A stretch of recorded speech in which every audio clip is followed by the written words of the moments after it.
और just so that you know, और अभी मैं एक इंग्लिश क्लास पढ़ा के ख़त्म किया हूँ, तो उसके काफ़ी बच्चे यहाँ पर हैं। दीपक असर जी ने अभी ज्वाइन किया है, वो भी हमारी टीम में है। तो मैं पहले आपका परिचय जरा बता दूं बच्चों से। तो रजनीश जी मूलतः सिवान बिहार से हैं और अभी सीनियर वाइस प्रेसिडेंट हैं एक्सिस बैंक में। और मुझे बहुत खुशी है कि अब आप आए हैं, क्योंकि बैंकिंग एज ए करियर एक ऐसा करियर है जो काफ़ी लोगों के लिए नया है, खासकर बिहार के लिए नया है, क्योंकि बिहार के जो यंग लोग हैं वो उसको देखते भी नहीं हैं। मैं बार बार ये कहता हूँ अपने स्टूडेंट्स को कि हमारी सरकारी नौकरी के दिन जा रहे हैं। अब सरकार के पास उतनी नौकरी नहीं है और न रहेगी, और सरकार चाहती है कि कुछ यंग लोगों को दूसरे कामों में मोड़े, प्राइवेट कामों में मोड़े। आपने देखा है कि एयर इंडिया जैसी कंपनी को प्राइवेट कंपनी ने ले लिया है, तो इस तरीके से बहुत सारी चीज़ें अब प्राइवेट होगी। और उसमें एक सेक्टर जो काफ़ी आगे बढ़ा है वो है बैंक। तो सिन्हा साहब हमें ये बताएंगे कि बैंक कितने तरीके के हैं, बैंक में कैसी कैसी नौकरियां हो सकती हैं, उन नौकरियों के लिए कैसे तैयारी की जा सकती है, उसके लिए क्या पढ़ना चाहिए। तो आप में जो यंग लोग हैं, जो किशोर हैं, टीनेजर्स जिसको बोलते हैं, वो इस बात को ठीक से सुने और पूरा सवाल पूछें, क्योंकि रजनीश जी के पास हर सवाल का जवाब होगा और थोड़ी बातचीत होगी तो ज़्यादा अच्छा रहेगा, हम लोग एक दूसरे से सीखेंगे। तो निसंकोच, बिना बिना किसी संदेह के, बिना किसी डर के आप सवाल पूछेंगे। ओके, तो रजनीश जी एक मिनट में लेके दीपक असर जी का, दीपक असर जी हमारी टीम में हैं और उनका परिचय करा दूं। दीपक असर जी पेशे से अकाउंटेंट हैं और काफ़ी समय इन्होंने दुबई में बिताया है। अभी अपने बच्चों के पास अमेरिका में रहते हैं, थोड़े दिन के लिए मेरे ख्याल से लौट के जाएंगे बम्बई में। और बहुत ही आई शुड से सिंसियर जिस तरीके से इन्होंने बच्चों को संभाला है और मदद कर रहे हैं। And there are many kids here who will be a testimony to that, Kajal and Rekha and others. So thank you Deepak ji for leading us and helping us out. Rajneesh ji, I leave that to you if you want to talk a little bit about yourself or start. And Shiv-Kumar ji, it's all yours.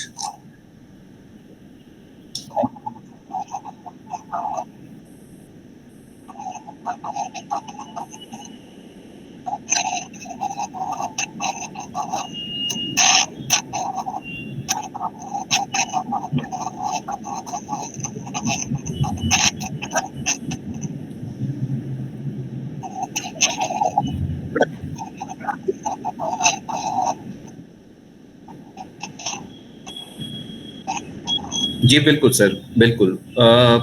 हम लोग start कर सकते हैं। Brief introduction मैं थोड़ा सा add करना चाहूँगा उसमें। मैंने अपना करियर स्टार्ट किया था विद पंजाब नेशनल बैंक, और पंजाब नेशनल बैंक में मैंने 5 साल काम किया। 5 साल काम करने के बाद में फिर उसके बाद मैं एक्सिस बैंक मैंने ज्वाइन किया। और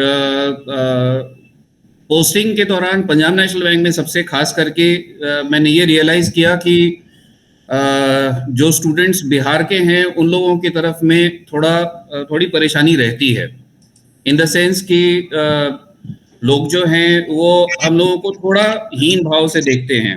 बट वो एक पार्ट है, लेकिन जब वो हमारी सिंसियरिटी को देखते हैं, हमारी ऑनेस्टी और इंटेग्रिटी को देखते हैं, तो उसके बाद फिर तब वो रियलाइज करते हैं कि हमारे अंदर भी काबिलियत है। स्ट्रगल होता है मेरे ख्याल से। बिहार के स्टूडेंट्स, बिहार से जो लोग आते हैं उन लोगों को थोड़ी तकलीफ होती है।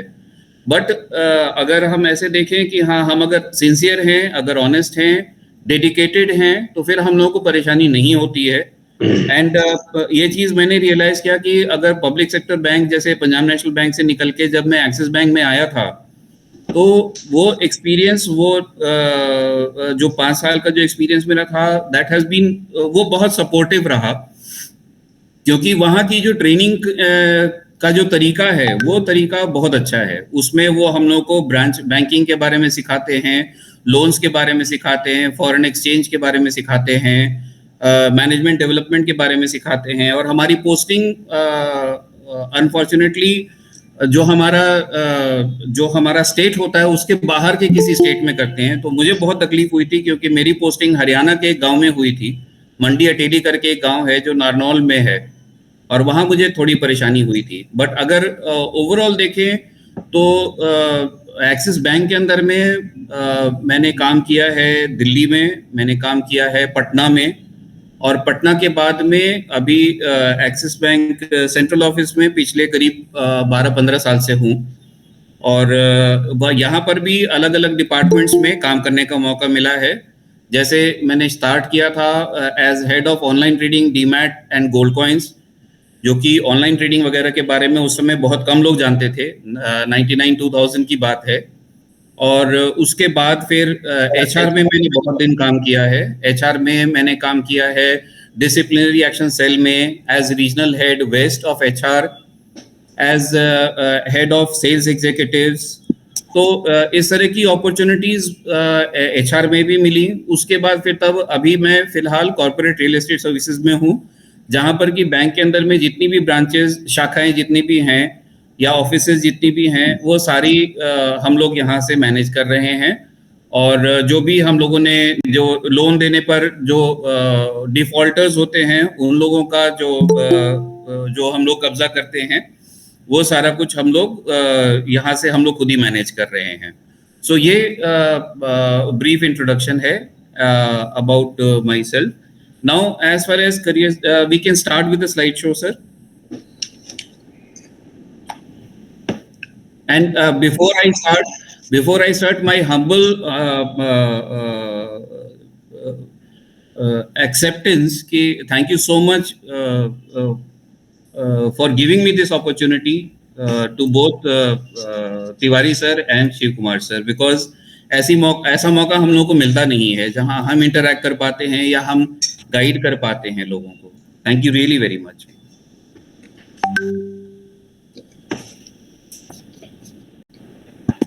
सो we can start.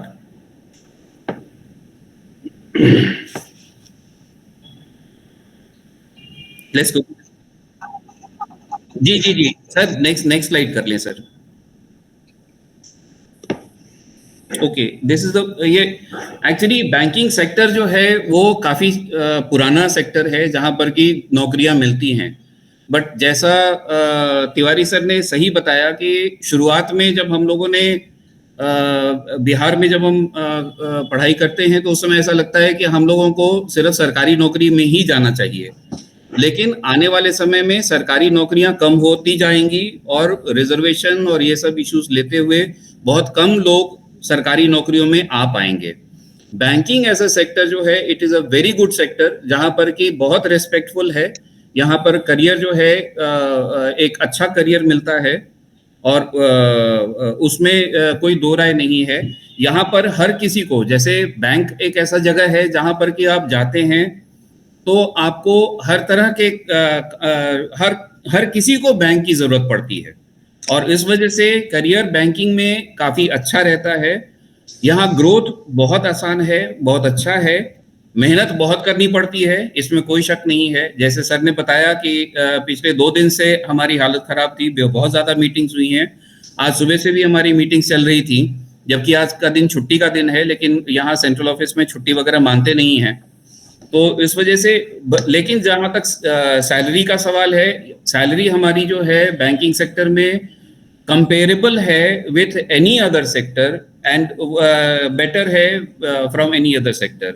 So salary या बेनिफिट्स की अगर हम बात करें तो जितने भी लोन्स होते हैं वो सारे लोन्स हम लोगों को एक डिस्काउंटेड रेट पे दिए जाते हैं। जो अगर मार्केट में 11% 12% पर अगर लोन दिया जा रहा है, तो जो एम्प्लॉइज होते हैं, एम्प्लॉइज को उसमें salary come, rate of interest जो है वो कम मिलता है। अगर मैं समझाने में कहीं ज्यादा अंग्रेजी का शब्द प्रयोग कर रहा हूं, अगर आप लोगों को तकलीफ हो रही है, इट्स अ रिक्वेस्ट, आप प्लीज मुझे बताइए, मैं ट्राई करूंगा अपने आप को जहां तक हो सकेगा करेक्ट करने की कोशिश करूंगा। रजनीश जी, बेनिफिट्स जो है उसमें ऐसे भी बेनिफिट्स हैं, जैसे साल में मतलब वो जो बैंक है वो घूमने घामने का पैसा देती है, या हाउसिंग अलाउंस देती है, इस तरीके के बेनिफिट्स हैं क्या, उस पर भी जरा सा। जी सर, जी सर। ये इनफैक्ट हम लोगों को जैसे लीव का जहां तक सवाल है, प्रिविलेज लीव हम लोगों को 30 दिन का मिलता है, और सिक लीव और कैजुअल लीव जो है वो 15-15 दिन का होता है। जो प्रिविलेज लीव जो होता है उसके अंदर हम लोगों को ये अपॉर्चुनिटी होता है कि हम लोग लीव ट्रैवल अलाउंस लें, और लीव ट्रैवल अलाउंस को लेके हम लोग बाहर जहां पर भी घूमने चाहते हैं वो घूम सकते हैं, और उसका जो भी जो रीइंबर्समेंट होता है, कुछ बैंक जो हैं वो उसका एक सेट ये अमाउंट फिक्स कर देती हैं कि वहां तक आप उसको ले सकते हैं, वापस ले सकते हैं अपनी।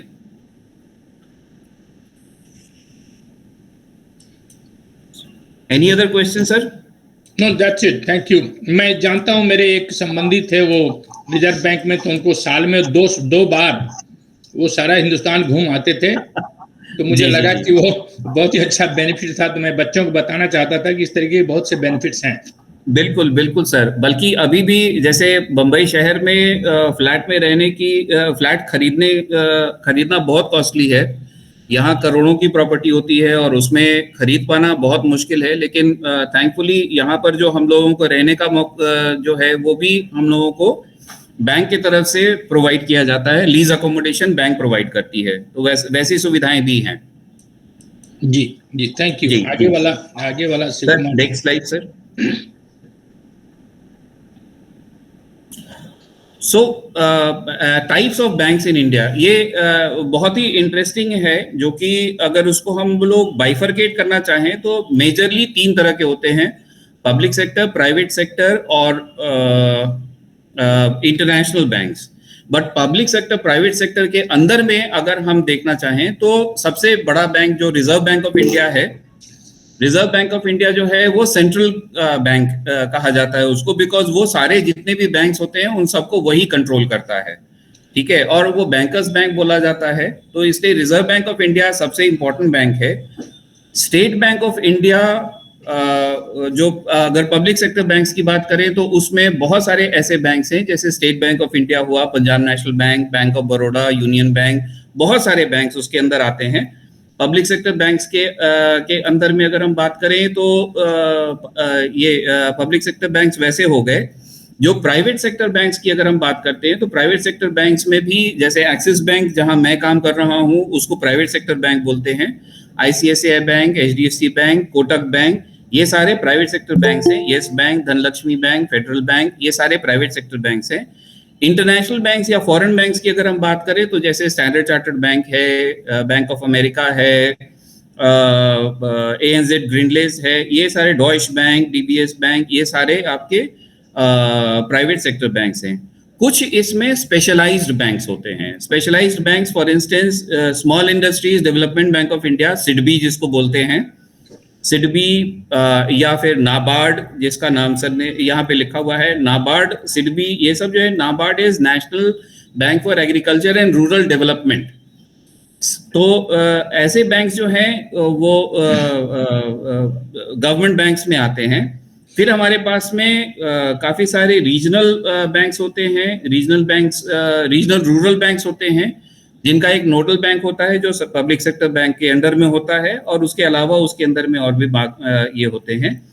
प्लस उसके अलावा अगर आप देखेंगे तो हमारे अभी रिसेंट टाइम्स में जो स्टार्ट हुआ है उसमें स्मॉल फाइनेंस बैंक्स करके होता है।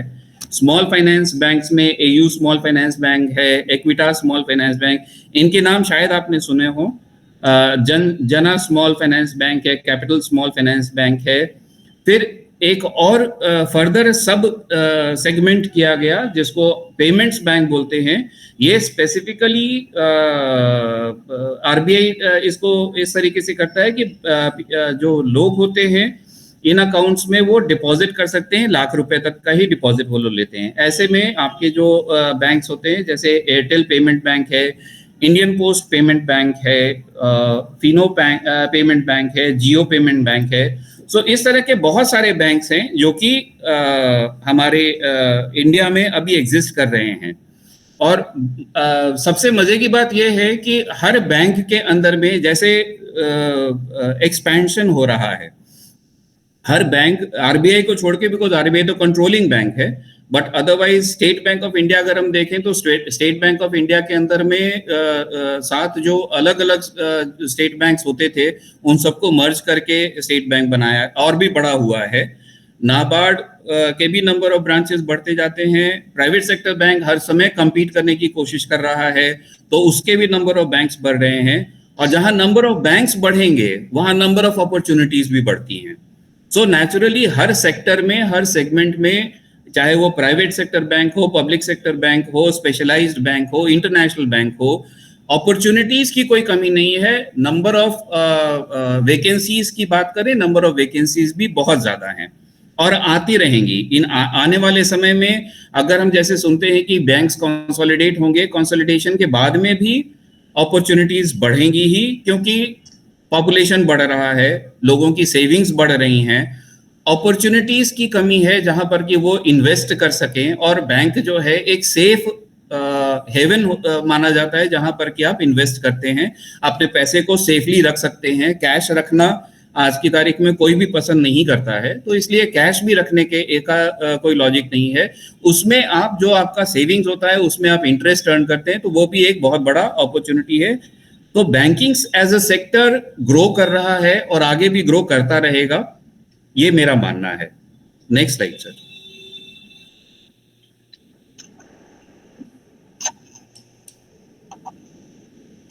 हाँ प्लीज प्लीज बताएं।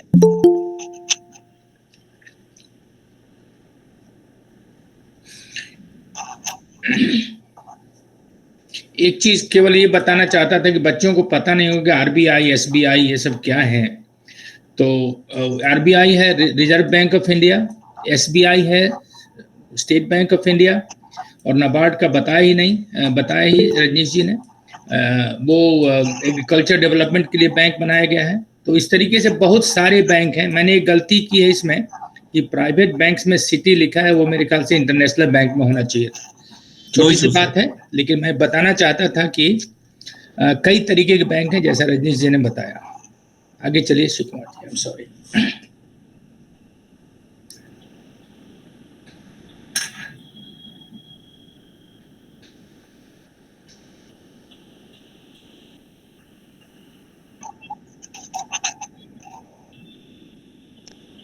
Hello sir.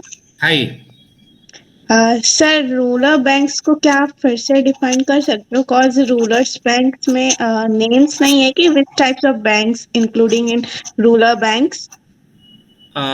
जैसे रीजनल रूरल बैंक्स करके होता है, होने के लिए कोऑपरेटिव बैंक्स भी होते हैं। रीजनल रूरल बैंक्स ऐसे होते हैं जो कि मतलब ये आरबीआई के स्टैट्यूट के अंदर में उसको बनाया गया है, और वो एक नोडल बैंक होता है जो पब्लिक सेक्टर बैंक होता है, जैसे Punjab national bank, state bank, bank of Baroda, ऐसे जो बैंक्स होते हैं उसके वो बेसिकली वो मतलब उनके एक्टिविटीज को कंट्रोल करता है। और ये रीजनल रूरल बैंक्स जो हैं वो स्प्रेड हैं across the country. I think if I am not wrong, numbers तो अभी टू बी ऑनेस्ट मेरे पास रेडिली अवेलेबल नहीं है, बट उसमें काफी नंबर्स काफी हैं। That is what I can tell you. I am sorry, exact numbers मेरे पास नहीं है रीजनल रूरल बैंक्स में कितने होंगे। रजनीश जी, वो ज्यादा मेरे ख्याल से इसी का सवाल था कि वो कैसे दिखते हैं, कहाँ काम करते हैं। तो एक उदाहरण मेरे मन में आ रहा है, वो है ग्रामीण बैंक जो है, ग्रामीण विकास बैंक। इस तरीके के कई बैंक आप देखोगे इसी का देहात में और छोटे छोटे शहरों में, जैसे मोतिहारी, इस तरीके के शहरों में ग्रामीण विकास बैंक हैं, या उससे भी छोटे शहरों में, छोटी जगहों पर, कस्बों में। वो बेसिकली एग्रीकल्चर लोन के लिए काफ़ी उनको उनके यहाँ लोग जाते हैं। ये मेरा अनुभव है। तो इस तरीके के बैंक्स हैं जो छोटे लेवल पर लोगों को देहात में लोन देने के लिए, बिजनेस या जमीन, उन चीज़ों के लिए बने हैं। Rajnish ji, if I am not right, please correct me. Yeah, absolutely, sir. Absolutely, sir. Thanks, sir, for giving my answers. Thank you so much.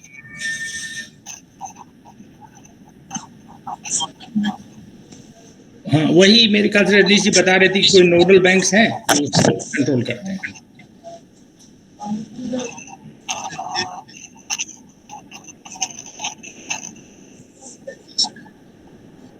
Sorry sir,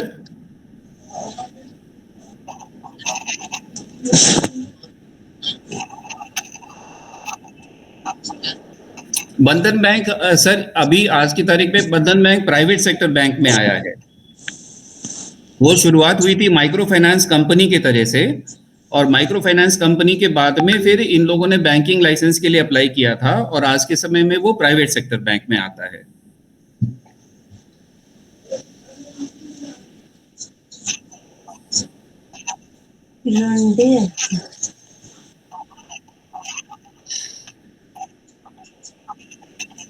नहीं सर, वो बेसिकली फाइनेंशियल इंस्टीट्यूशंस होती हैं और माइक्रो फाइनेंस कंपनीज होती हैं, जो कि इस तरह का जो छोटे छोटे जो डिपॉजिट्स को वो रेज करने की कोशिश करते हैं, वो बेसिकली फाइनेंशियल इंस्टीट्यूशंस कह लेना चाहिए, वो अलग ही हैं। वो बैंकिंग के अंडर में आने के लिए सॉरी आरती अपना फोन बंद कर लो।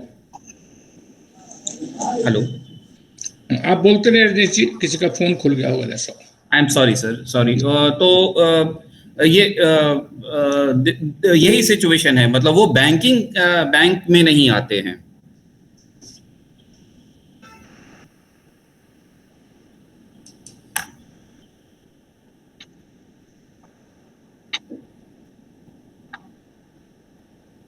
नहीं, ऑटो स्वीप बैंक नहीं है। ऑटो स्वीप कॉन्सेप्ट होता है सेविंग्स अकाउंट के अंदर में, अगर वो ऑटो स्वीप करके एफडी ऑटोमेटिकली बनाते हैं, उसको ऑटो स्वीप का कॉन्सेप्ट कहते हैं। Auto sweep is not a bank. So जी जी जी जी जी। सो बैंकिंग के अंदर में हम क्या करते हैं, ये बेसिकली क्वेश्चन है। तो बैंक के अंदर में हम लोग, मतलब आपके हिसाब से बैंक के अंदर में हम क्या क्या कर सकते हैं? जैसे अभी थोड़ा सा जो मैंने बताया आपको कि सेविंग्स अकाउंट, करंट अकाउंट, ये सब जितने भी आपके जितने तरह के अकाउंट्स होते हैं जो हमारे डिपॉजिट्स, जैसे सेविंग अकाउंट वैसा अकाउंट होता है जिसमें कि आप अपना पैसा जमा करते हैं। ये किसी कंपनी या बिजनेस के पर्पस से नहीं होता है, और इसमें आपको एक इंटरेस्ट भी पे करती है बैंक, जैसे 3% या 3.5% अभी चल रहा हो। करंट अकाउंट होता है, करंट अकाउंट के अंदर में जो बिजनेस जितने भी ट्रांजैक्शंस होते हैं वो वैसे होते हैं, और उसमें कोई नंबर ऑफ चेक्स का कोई लिमिटेशन नहीं होता है। एक फिक्स डिपॉजिट अकाउंट होता है जिसमें कि आप अगर एक मुश्त रकम उसमें देते हैं तो उसका इंटरेस्ट रेट एक सर्टेन पीरियड के लिए आपका अमाउंट जो है वो ब्लॉक होता है, और उसमें आपको इंटरेस्ट रेट बेहतर मिलता है। जो सेविंग्स अकाउंट में पैसे जो रखेंगे उससे आपको बेहतर मिलता है। एक रेकरिंग डिपॉजिट अकाउंट होता है। रेकरिंग डिपॉजिट अकाउंट के अंदर में आप हर महीने एक सर्टेन अमाउंट जमा करते जाते हैं एक सर्टेन पीरियड के लिए, उसका इंटरेस्ट रेट भी जो पीरियड का फिक्स डिपॉजिट का जो रेट होता है वही आपको उसमें भी मिलता है। तो ये हो गया जहां तक इन्वेस्टमेंट्स का या डिपॉजिट्स का जहां तक सवाल है। उसके अलावा जो बैंक करता है आपको लोन्स, हर तरह के लोन्स, जितने भी तरह के लोन्स होते हैं, चाहे वो आपके पर्सनल यूज के लिए हो, पर्सनल लोन दिया जाता है, या कार लोन या हाउसिंग लोन, इस तरह के लोन्स जो भी होते हैं, एग्रीकल्चर लोन, बिजनेस लोन्स, ये सारा कुछ जो है वो लोन्स के हिसाब से लोन्स में दिया जाता है, एग्रीकल्चर लोन्स। उसके बाद फिर तब इन्वेस्टमेंट्स, जैसे इन्वेस्टमेंट्स के लिए आपके पास अपॉर्चुनिटीज होती हैं।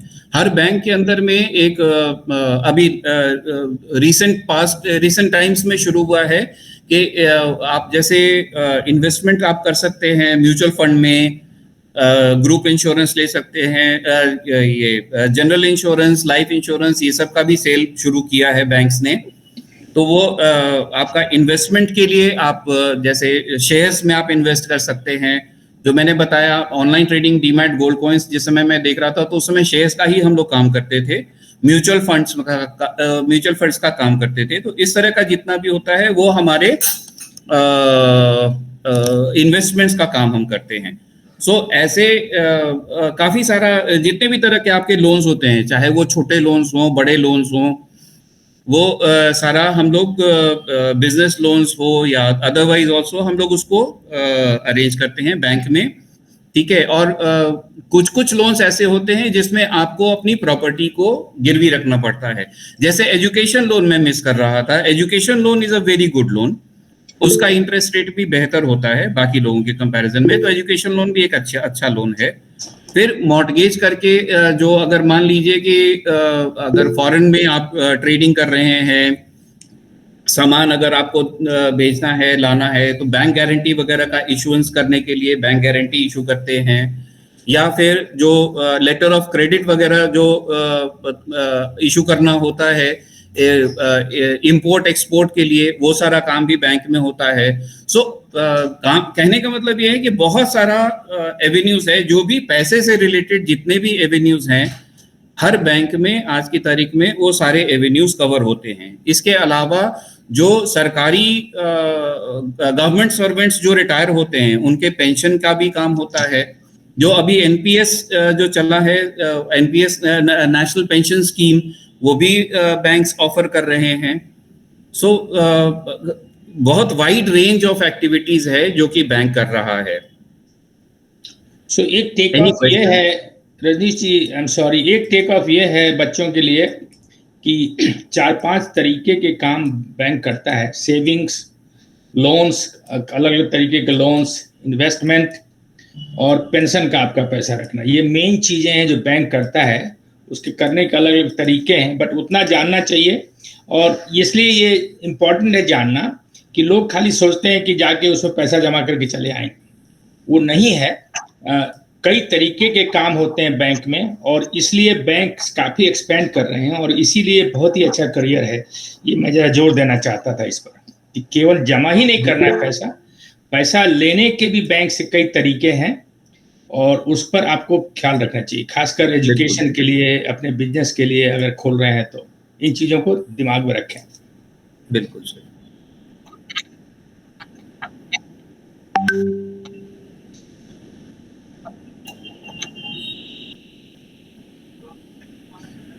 यस सर, मेरा नाम काजल है, सभी को मेरा नमस्ते। और सर मैं ये पूछना चाहती हूँ, म्यूचुअल फंड आपने अभी बोला, तो मुझे ये समझ में ना आया कि म्यूचुअल फंड क्या है, क्यों है और इसका क्या यूज है।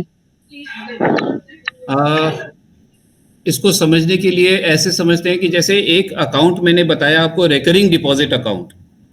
तो रेकरिंग डिपॉजिट अकाउंट ऐसा होता है कि आप एक मुश्त रकम अपना, जैसे 100 रुपया, 1000 रुपया एक फिक्स कर देते हैं ऑन अ मंथली बेसिस, आप उसको जमा करते हैं सेविंग्स रेकरिंग डिपॉजिट अकाउंट में। जितने पीरियड के लिए आपका वो पैसा जमा होता है, वो पैसा जो है आपको उस पीरियड के हिसाब से, जो फिक्स डिपॉजिट का जो रेट होता है उसके हिसाब से उसमें कंप्यूट करके आपको वो पैसा आपको दिया जाता है। तो जितना आपने अमाउंट जमा किया हुआ है, मान लीजिए कि 12 महीने में आपने एक्स अमाउंट जमा किया, एक्स का एक सर्टेन एडिशनल अमाउंट आपको उसमें मिलता है। सिमिलरली अगर आप म्यूचुअल फंड की बात करें तो म्यूचुअल फंड जो है, बहुत सारे म्यूचुअल फंड हाउसेज हैं, जैसे एक्सिस म्यूचुअल फंड भी है, जिसमें कि आप अलग अलग स्कीम्स होती हैं म्यूचुअल फंड के अंदर में, जिसमें कि आप पैसे जमा करते हैं, और पैसे जमा करने के बाद में आपने जो पैसा जमा किया, वो म्यूचुअल फंड हाउस जो है उसको पर्टिकुलर एक उनकी टीम बैठी होती है जो कि उसको अलग अलग शेयर्स में इन्वेस्ट करता है। और वो इन्वेस्टमेंट जो है एक सर्टेन पीरियड के लिए, जितने पीरियड भी आपने, जैसे अगर म्यूचुअल फंड इन्वेस्टमेंट में 2 तरीके हैं। एक तरीका हुआ कि आप मंथली, जैसे अभी रिकरिंग डिपॉजिट का मैंने बताया, आप हर महीने कोई अमाउंट म्यूचुअल फंड में जमा कराएं, या दूसरा होता है कि आप एक मुश्त रकम, जैसे फिक्स डिपॉजिट में आप डालते हैं वैसे आप उसमें डाल देते हैं, ठीक है। और उसमें शेयर के मार्केट के उतार चढ़ाव के हिसाब से फिर वो पैसा जो है आपका बढ़ता है, और जनरली इंटरेस्ट रेट या रिटर्न की अगर हम बात करें, इसका रिटर्न जो है वो फिक्स डिपॉजिट के रिटर्न से ज्यादा होता है।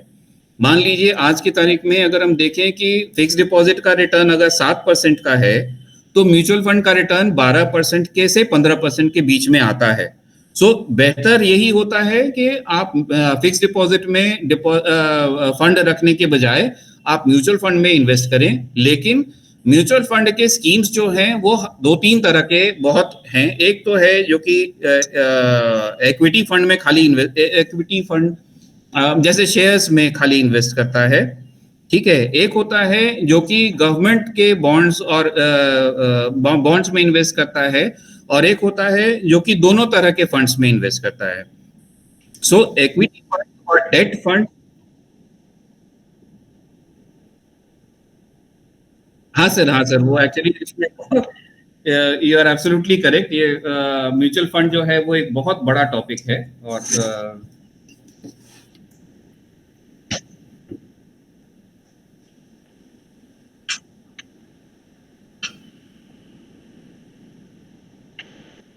करेक्ट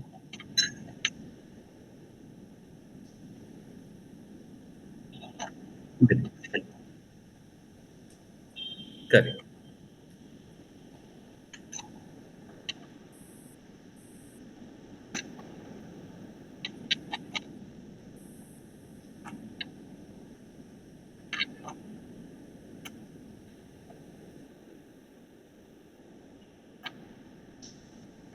शिव कुमार जी, आपका बंद हो गया था फोन।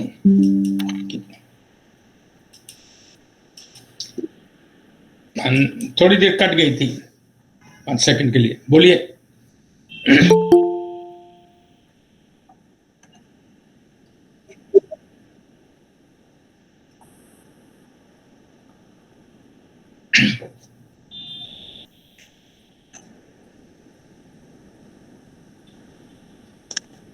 सर मेरा क्वेश्चन था ना कि एजुकेशन लोन्स प्रोवाइड किए जाते हैं स्टूडेंट्स को, तो क्या एजुकेशन लोन्स बच्चों को जो दिया जाता है तो वो क्या हमें एजुकेशन कंप्लीट करने के बाद ही उनको फिर उनका ये स्टार्ट हो जाता है कि हमको एजुकेशन लोन का जो भी मासिक देय है, मानदेय होता है, वो हमको देना पड़ेगा, या फिर हमें उसके लिए कुछ टाइम्स मिलते हैं या कुछ? नहीं, एजुकेशन लोन का ऐसा होता है ना, सॉरी जी,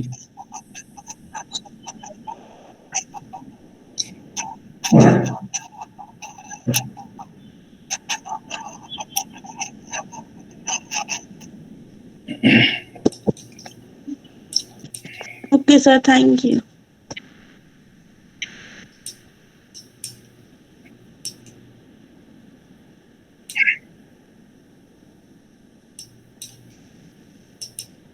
जी सर, क्वेश्चन मेरा है कि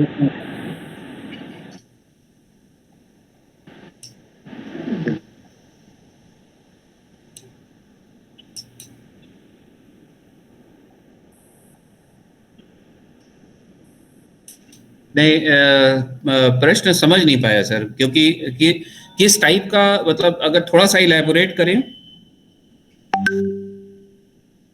private sector bank is a private sector bank, उसमें किस टाइप में थोड़ा सा आप apparently you have something in mind। मैं ममता हूँ। मेरे अकाउंट कम डिस्ट्रिक्ट के नाम से है, बट मैं ममता मेरा नाम है। हाँ जी बताएं। सवाल मेरा ही था, क्योंकि ये जैसे कि अभी आपने भी बताया और मुझे मालूम भी था कि एक्सिस बैंक एक प्राइवेट बैंक है, बट किस टाइप का, जैसे अगर इसमें कोई लोन का काम चाहे, यानी कि लोन लेना चाहे, या तो उसमें कुछ लोग अगर वर्क कर रहे हैं तो वो किस टाइप का कर रहे हैं, उनके मान्यता को लेकर। जैसे कोई भी बैंकिंग सेक्टर में कोई भी अगर बैंक काम कर रहा है ना, तो उसके रूल्स एंड रेगुलेशंस मैंने शुरू में आपको बताया था, वो रिजर्व बैंक ऑफ इंडिया तय करता है। तो पब्लिक सेक्टर बैंक और प्राइवेट सेक्टर बैंक में जो मेजर फर्क अगर हम कहें तो वो ये है कि पब्लिक सेक्टर बैंक में गवर्नमेंट का स्टेक होता है, जबकि प्राइवेट सेक्टर बैंक में इंस्टीट्यूशंस का स्टेक होता है, ठीक है। लेकिन काम का जहां तक सवाल है, हर बैंक वही काम कर रहा है, चाहे वो पब्लिक सेक्टर बैंक हो, प्राइवेट सेक्टर बैंक हो, रीजनल रूरल बैंक हो, सारे बैंक्स एक जैसा ही काम करते हैं। तो उसमें काम में कोई ऐसा डिफरेंस नहीं है। सारे काम जो पब्लिक सेक्टर बैंक कर रहा है, I think except for government deposits और उस तरह की जो चीजें हैं, वो गवर्नमेंट डिपॉजिट वाली चीजें जो हैं वो हमारे यहाँ नहीं कर पाते हैं, लेकिन उसके अलावा सारा कुछ हम कर रहे हैं। क्लियरिंग हाउसेस नॉर्मली आरबीआई या स्टेट बैंक ही चलाता है, ये दो चीजें हमारे अंडर में नहीं होती हैं।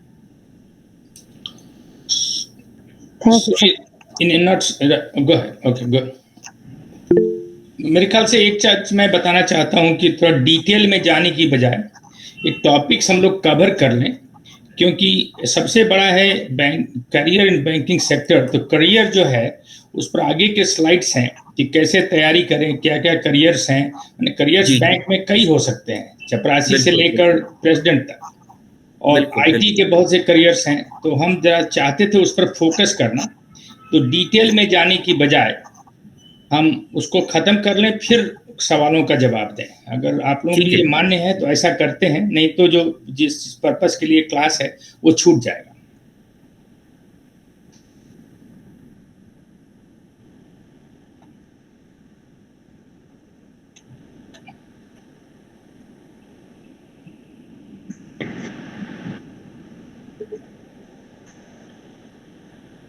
हाँ, ओके सर जी। जी सर जी, मेरा एक ये सवाल था, जब स्लाइड हम देख रहे थे तो इसमें था कि बिजनेस लोन्स के बारे में थोड़ा सा जानना था, इसमें क्या क्या स्टेप होता है। अच्छा,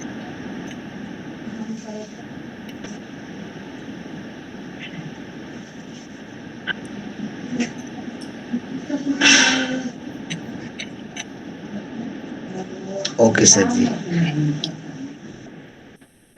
जी सर।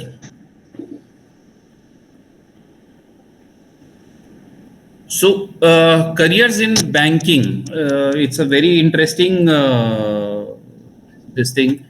स्टार्टिंग जैसे हम लोग शुरुआत कैसे करते हैं, अगर कोई भी करियर हम शुरू करते हैं तो नीचे के लेवल पे कर सकते हैं, या फिर हम लोग स्लाइटली जैसे पब्लिक सेक्टर बैंक में अगर हम जाएं, पब्लिक सेक्टर बैंक में क्लर्क्स के लिए भी अपॉर्चुनिटी होता है।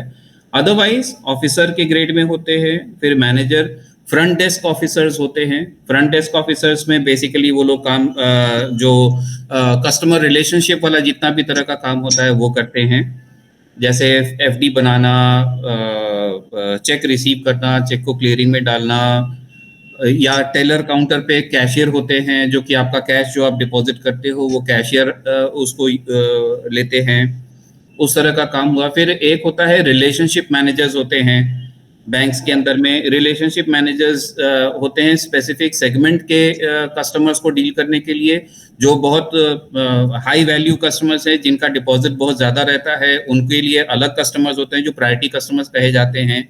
या फिर रिलेशनशिप मैनेजर्स होते हैं जो नॉन रेसिडेंट इंडियंस के लिए होते हैं, एनआरआई अकाउंट्स जो देखते हैं उन लोगों के लिए होते हैं, ठीक है। उसके अलावा लोन्स ऑफिसर्स होते हैं। Loan officers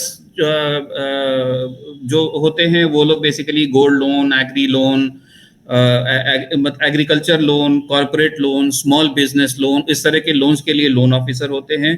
business development executives होते हैं, इनका नामकरण अलग अलग जगह पर अलग अलग होता है, जो बेसिकली घर घर घूम के जो सेविंग्स अकाउंट और करंट अकाउंट वगैरह जो जनरेट करने का और अकाउंट की फॉर्मेलिटीज कंप्लीट करने के लिए, डॉक्यूमेंट्स वगैरह कलेक्ट करने के लिए जो काम करते हैं वो बिजनेस डेवलपमेंट एग्जीक्यूटिव्स होते हैं। उसके अलावा मेरे ख्याल से और जैसे जैसे आप ग्रो करते हैं वैसे वैसे आप मैनेजर, सीनियर मैनेजर, आपका एक्सपीरियंस जैसा होता है, आपका प्रमोशन जिस तरीके से होता है, तो उसके तरीके से आप फिर आगे बढ़ते चले जाते हैं। जो ग्रेड्स का जहां तक सवाल है, जहां पब्लिक सेक्टर बैंक्स में स्केल 1, 2, 3 ऐसे करके होता है, और प्राइवेट सेक्टर बैंक्स में भी अलग अलग ये डेजिग्नेशंस होती हैं, बट यहाँ पे आपके manager, senior manager, assistant vice president, deputy vice president, vice president, इस तरह के ग्रेड्स होते हैं। तो इससे अपॉर्चुनिटी करियर्स तो काफ़ी सारे हैं। अपॉर्चुनिटीज़ जैसे आपका स्पेशलाइजेशन जिस तरह का होता है, जहाँ पर आपको इंटरेस्ट होता है वहाँ पर आप ग्रो करते हैं और वैसे आप बढ़ते चले जाते हैं। सो अगर अभी क्वेश्चन लेना हो तो मैं अभी ले सकता हूँ, या फिर हम नेक्स्ट स्लाइड चल सकते हैं सर।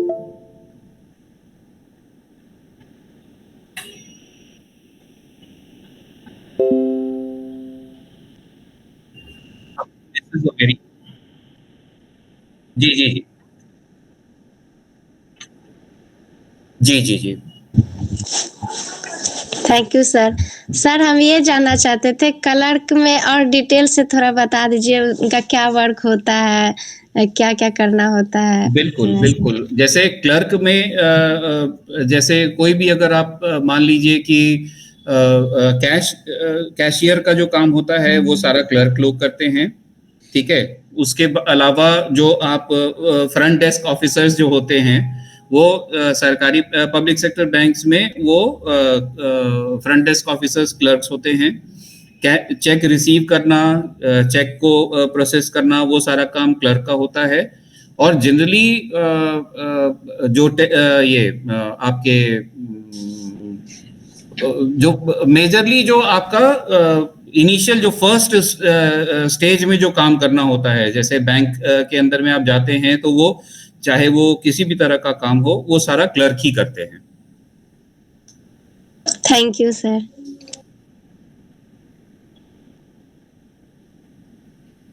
सर मेरा सवाल यही था कि इसमें इस जैसे कैरियर बनाने के लिए तो इसमें जैसे पढ़ाई जो होती है वो कहाँ तक का मतलब हो, उसमें क्या जॉब हुआ, जैसे इंटर हुआ, ग्रेजुएशन हुआ, या और कोई अलग सी पढ़ाई होती है, ये मेरा सवाल था। बैंकिंग करियर जो अभी स्लाइड आपका है ना वो बेसिकली उसके ऊपर ही है और आपको उसका अभी हम लोग जवाब देंगे, ठीक है। जहां तक मैं पहले जो स्लाइड में आपके दिख रहा है ना उसके ऊपर में मैं बात पहले कर लेता हूं, ठीक है। सब्जेक्ट्स कौन कौन से हैं जो कि रिक्वायर्ड हैं, डिजायरेबल हैं। पहली चीज कि एज सच अगर आप नौकरी के हिसाब से अगर आप देखें तो आप कुछ भी करके आप अगर ग्रेजुएशन एक इम्पॉर्टेंट एस्पेक्ट है कि आपको ग्रेजुएट होना होगा, ठीक है। बट ग्रेजुएशन में आप कौन सा सब्जेक्ट लेते हैं वो इम्पॉर्टेंट नहीं होता है। इम्पॉर्टेंट होता है कि आपका एक जो एग्जाम है आप एग्जाम में कैसा करते हो। एग्जाम में एक सर्टेन परसेंटेज अगर आपको आ जाता है तो फिर आपका इंटरव्यू होता है।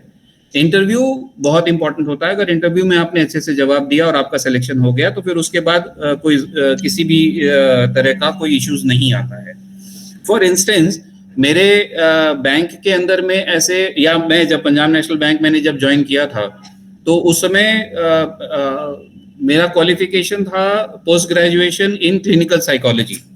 तो बीइंग अ क्लिनिकल साइकोलॉजिस्ट मेरा वहाँ पर कुछ फाइनेंशियल इश्यूज थे, नहीं तो मैं आज साइकोलॉजिस्ट होता।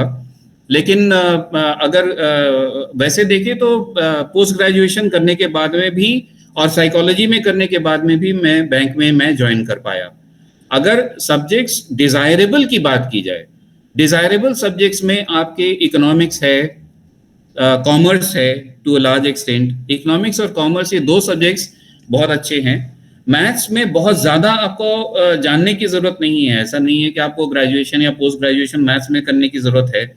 बट हाँ, इतना ज़रूर है कि आपको मैथ्स में 10th स्टैंडर्ड तक के मैथ्स की आपकी पढ़ाई अच्छी होनी चाहिए। सवाल भी जो पूछे जाते हैं, कोई भी बैंकिंग सर्विसेज रिक्रूटमेंट बोर्ड अगर कोई एग्जाम कंडक्ट करता है वो 10th स्टैंडर्ड के ही लेवल का क्वेश्चन पूछता है। लेकिन आपके क्वेश्चंस जो हैं वो बहुत ज़्यादा होते हैं और टाइम आपके पास कम होता है, उस वजह से वहाँ पर परेशानी होती है। सो जहाँ तक हाई स्कूल स्टूडेंट्स के पढ़ने का सवाल है, अगर आप देखें तो जितने भी आपके एग्जाम्स होते हैं, चाहे वो पब्लिक सेक्टर बैंक्स हो या प्राइवेट सेक्टर बैंक्स हो, उनका कॉन्सेंट्रेशन 4 जगह होता है। इंग्लिश, मैथमेटिक्स, जनरल नॉलेज और रीजनिंग। रीजनिंग 2 तरह के होते हैं, verbal reasoning and non verbal reasoning. तो आपको बेसिकली इस 4 तरफ में आपको कंसंट्रेट करना है। आपका इंग्लिश जो है एक रीजनेबल लेवल का होना चाहिए। किसी भी बैंक में ऐसा ही बोला जाता है कि बैंकिंग एज अ करियर के लिए आपको ये ज़रूरी नहीं है कि अंग्रेजी आपकी एकदम फर्राटेदार हो और आप अंग्रेजी बहुत अच्छी आपके इंग्लिश आपका ग्रेजुएशन में होना चाहिए, वैसा नहीं है। बट एक रीजनेबल लेवल का होना चाहिए ताकि आप जो क्वेश्चंस पूछे जाएं, और बड़े बेसिक सवाल पूछे जाते हैं, किसी भी आप BSRB का अगर आप पलट के देखें, बैंकिंग सर्विसेज रिक्रूटमेंट बोर्ड का, उसमें सवाल बहुत आसान होते हैं। बट हाँ, ऐसा भी नहीं है कि आप बिना पढ़े जाके वहां पर एग्जाम देंगे और आप पास हो जाएंगे। मैथमेटिक्स जो 10th स्टैंडर्ड के लेवल का है, वो मैथमेटिक्स में भी आपके क्वेश्चंस जो हैं वो रीजनेबल होते हैं, टफ नहीं होते हैं, नंबर्स ज्यादा होते हैं, और नंबर और आपके पास में टाइम का कांस्टेंट होता है। जैसे आपके पास में टोटल होते हैं 135 मिनट और आपके पास सवाल होते हैं 225। सो 225 सवाल पूरे करने के लिए और आपके पास में 135 मिनट, तो ये बहुत कम होता है। तो आपको कोशिश ये करनी चाहिए कि अंग्रेजी में आपके नहीं, आई थिंक ये नेक्स्ट स्लाइड में है शायद, what should a college student study, ये हो गया। What degrees required and desirable, ये मैंने बता दिया कि डिग्रीज में आपके कुछ भी हो सकता है। पीछे वाले स्लाइड पर कुछ थे, जैसे कौन कौन से इम्तिहान दिए जाते हैं, उस पर जरा प्रकाश डालें, क्योंकि आपने हाई स्कूल और सब्जेक्ट्स के बारे में तो बता दिया, डिग्रीज के बारे में बता दिया। ये इम्तिहान जो है इम्पोर्टेंट है, क्योंकि क्लर्कों के भी इम्तिहान होते हैं, मैनेजर्स के अलग इम्तिहान होते हैं, ऑफिसर्स के अलग इम्तिहान होते हैं, नाबार्ड के अलग इम्तिहान होते हैं। जरा उस पर प्रकाश डालें आप, क्योंकि बहुत से बच्चे हैं जो शायद रीजनल रूरल बैंक्स में जाएं, उनके लिए क्या? जी मैं शुरू करता हूँ रिजर्व बैंक ऑफ इंडिया से। सबसे टफ अगर किसी बैंक का एग्जाम होता है तो रिजर्व बैंक ऑफ इंडिया भी रिक्रूटमेंट करती है, और वो ग्रेड A लेवल से ग्रेड A, B, C के लिए रिक्रूट करती है। बट सबसे टफ RBI का अलग ही एग्जाम होता है। ये सारे जितने भी आपके एग्जाम्स की बात मैं कर रहा हूँ पब्लिक सेक्टर बैंक के, वो सारे एम्प्लॉयमेंट न्यूज में आते हैं और अदरवाइज ऑल्सो वो उसको डिक्लेयर करते हैं। ठीक है, जहां तक बाकी बैंक्स का सवाल है, स्टेट बैंक में बहुत अच्छी वैकेंसीज निकलती हैं, पब्लिक सेक्टर बैंक्स के भी वैकेंसीज बहुत अच्छे होते हैं, और वो इनफैक्ट अलग एग्जाम होते हैं। SBI में प्रोबेशनरी ऑफिसर का अलग एग्जाम होता है, SBI का क्लेरिकल का अलग एग्जाम होता है। ठीक है, जहां तक प्राइवेट सेक्टर का सवाल है, प्राइवेट सेक्टर बैंक क्योंकि बहुत तेजी से ग्रो कर रहा है, तो उसमें रिक्रूटमेंट 2-3 तरीके से होती है। एक तरीका ये है कि वो देखिए, जहां तक प्राइवेट सेक्टर का सवाल है, प्राइवेट सेक्टर एडवर्टाइज बहुत कम करती है। ठीक है, मैंने बहुत रेयरली 1-2 बार ही देखा है कि हाँ प्राइवेट सेक्टर बैंक्स में रिक्रूटमेंट के लिए वैकेंसीज आई हैं। बेस्ट यही होता है कि जो आसपास में आपके कोई भी प्राइवेट सेक्टर बैंक अगर हो, तो वहां पर आप जाके अपना बायोडाटा दे दीजिए, और बायोडाटा देके आप उनको बताइए कि हाँ आई वुड बी इंटरेस्टेड। वो जब भी उनके साइकिल्स में एग्जाम होते हैं, प्राइवेट सेक्टर, हर प्राइवेट सेक्टर बैंक के अंदर में साइकिल्स में एग्जाम होते हैं, वो जैसे उनकी रिक्रूटमेंट होती है उसके हिसाब से वो एग्जाम लेते हैं। फॉर इंस्टेंस, अगर जो मेजर जो एग्जामिनेशन का पीरियड होता है उनका, वो जनवरी टू मार्च होता है, बिकॉज मार्च तक में उनके पास में क्लैरिटी होती है कि वो कितने ब्रांचेस और खोलने वाले हैं और उनको कहाँ कहाँ पर खोलना है, कितनी उनकी वैकेंसीज क्रिएट होंगी। तो ये इस तरह का होता है। दूसरा आ जाते हैं Small industries development bank of India या National Bank for Agriculture and Rural Development, NABARD और सिडबी, इनके एग्जाम्स अलग होते हैं। इन एग्जाम्स के अंदर भी बेसिकली जो सवाल पूछा जाता है वो इन्हीं एरियाज में पूछा जाता है, इंग्लिश, मैथमेटिक्स, जनरल नॉलेज और रीजनिंग। बट इनका लेवल जो है वो स्लाइटली हायर साइड में होता है, इसलिए नाबार्ड और सिडबी के अंदर में वैकेंसीज ज्यादा। एक मिनट राजीव जी, 1 मिनट। अंजलि, तुम अपना फोन ऑफ करो बेटा, और सबको ही फोन ऑफ करके रहो प्लीज। अंजलि, फोन ऑफ करो। Okay, thank you. Right sir. So जहां तक रीजनल रूरल बैंक्स का सवाल है, इनमें एक इसका भी एडवर्टाइजमेंट आता है। एडवर्टाइजमेंट आने के बाद में इसका भी एग्जाम लेते हैं, और इसमें भी 2 लेवल्स पे होता है, एक क्लरिकल का एग्जाम होता है और एक प्रोबेशनरी ऑफिसर्स का एग्जाम होता है। तो ये इंपॉर्टेंट नहीं है कि आप क्लरिकल में निकल रहे हैं या प्रोबेशनरी ऑफिसर में निकल रहे हैं। बेनिफिट जरूर होता है कि अगर आप प्रोबेशनरी ऑफिसर में जाते हैं तो आप इमीडिएटली एक ऑफिसर ग्रेड में जाते हैं, बट क्लरिकल से आज की तारीख में बहुत सारे लोग हैं जो कि बहुत सीनियर पोजीशंस पर पहुंचे हुए हैं।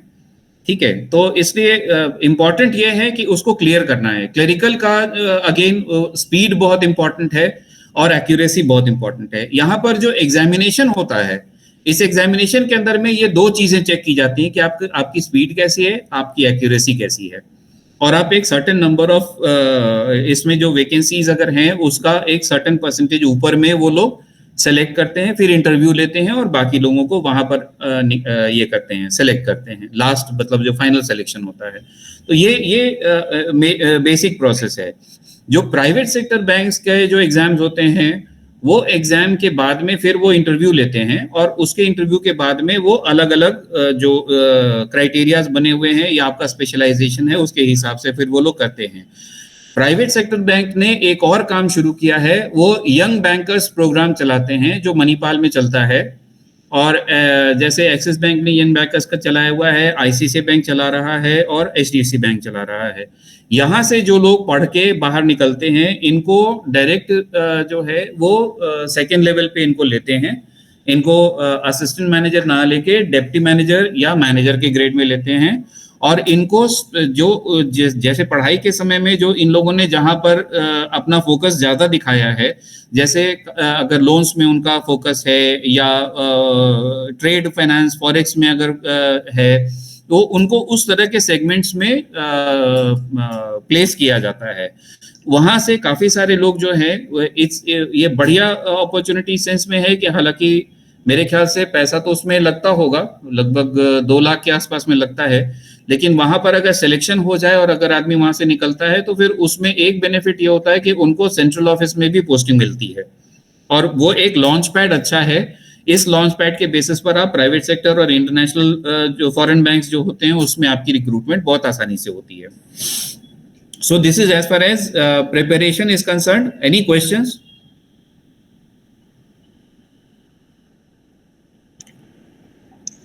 ओह इज इट? अच्छा अच्छा, जी जी जी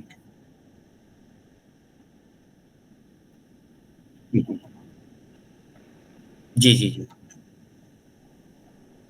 डन। इसमें मेरे ख्याल से अब ज्यादा स्लाइड्स बचे नहीं है सर, एक बार जरा देखेंगे, मेरे ख्याल से एक का दुका ही स्लाइड्स बचे हो।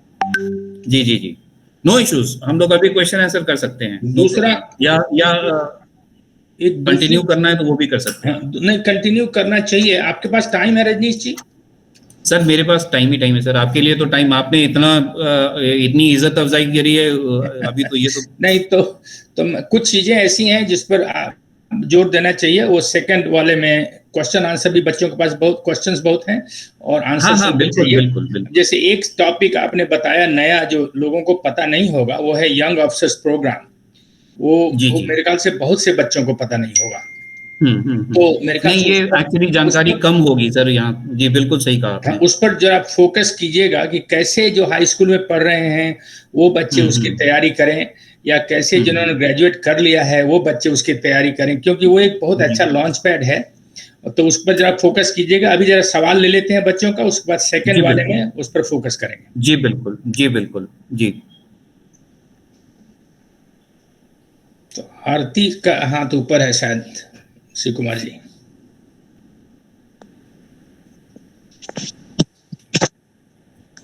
हाँ सर, एक सवाल था, जैसे कि क्लर्क में तो ग्रेजुएट हो ये काफी है या और कुछ कोर्स होता है ना, ये रहेगा तभी होगा बैंकिंग में? नहीं, आपको सिर्फ एक ग्रेजुएट, किसी भी बैंक के नौकरी के लिए ग्रेजुएशन कर लेना सबसे अच्छा रहता है। जैसे कुछ बैंक्स, आईसीआईसीआई बैंक और कुछ और प्राइवेट सेक्टर बैंक्स हैं जो कि इंटरमीडिएट में भी लेते हैं, लेकिन वो ना कॉल सेंटर्स वगैरह जैसी जगह पे बिठा के और उसके बाद फिर तब आगे बढ़ने के स्कोप नहीं होता है। ग्रेजुएशन मिनिमम आपका अगर क्वालिफिकेशन होगा तो आपके लिए बहुत अच्छा होगा, आगे आपको बढ़ने में आसानी होगी, सहूलियत होगी। हाँ, थैंक यू सर, हम ग्रेजुएट है इसीलिए पूछे।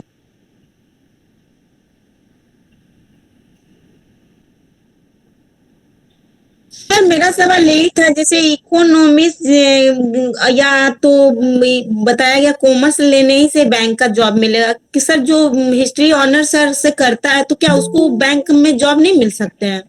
मैं आपको बताऊं, अगर आप ग्रेजुएशन का जहां तक सवाल है, मैंने अपना एग्जाम्पल दिया था कि साइकोलॉजी करके मैं बैंकिंग में आया हूं, ठीक है, और ऐसे बहुत सारे लोग हैं जो कि होम साइंस करके भी बैंकिंग में हैं, ठीक है। ये इम्पॉर्टेंट नहीं है कि आपने ग्रेजुएशन किस में किया, इम्पॉर्टेंट ये है कि आप ग्रेजुएट हो। अगर आप ग्रेजुएट हैं और आप एग्जाम में अगर आप पास होती हैं तो फिर उसके बाद आपको तकलीफ नहीं आती है। और बहुत सारे ऐसे लोग मिलेंगे जो कि मतलब इकोनॉमिक्स और कॉमर्स मैंने स्पेसिफिकली इसलिए बोला कि उसमें आपको सहूलियत होगी, आसानी होगी, समझने में भी, कॉन्सेप्ट्स में आपको क्लैरिटी आएगी, ठीक है। बट ऐसा नहीं है कि बैंकिंग इंडस्ट्री में सिर्फ वैसे लोग ही हैं जो कि इकोनॉमिक्स और कॉमर्स करके बैठे हैं, क्योंकि मैं खुद इकोनॉमिक्स और कॉमर्स बैकग्राउंड का नहीं हूं।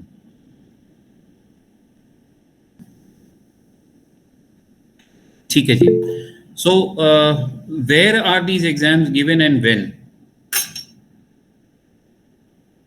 Excuse me sir. हाँ जी, हम बताएं सर।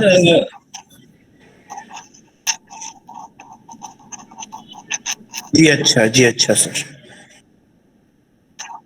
सो जी जहां तक एग्जाम्स का सवाल है, एग्जाम जो है वो कंफर्म्ड सेंटर्स पे होते हैं, जो कि आपके जो नोटिफिकेशन आता है कंसर्न्ड बैंक के तरफ से, जो नोटिफिकेशन आता है उसमें वो मेंशन्ड होता है। जनरली बिहार में काफी सारे सेंटर्स हैं, क्योंकि बिहार से काफी सारे बैंकर्स हैं जो कि पैन इंडिया का अच्छा काम कर रहे हैं। तो मेरे if I am not wrong, जैसे अगर ये मोतिहारी में अगर ये ऑर्गेनाइज हो रहा है तो मोतिहारी में भी एक सेंटर होना चाहिए। मोतिहारी, बेतिया, नरकटियागंज, यहाँ पर सेंटर्स होंगे जैसा मेरा मानना है। बट वो लिस्ट देखनी पड़ेगी। कभी कभी कोई बैंक्स ऐसा होता है जो कि वो लोग एग्जाम वहां पर कंडक्ट नहीं करते हैं। पर्टिकुलरली प्राइवेट सेक्टर बैंक्स में ये रिजर्वेशन होगा, बिकॉज उनका HR जो है वो हर जगह पर अवेलेबल नहीं होता है।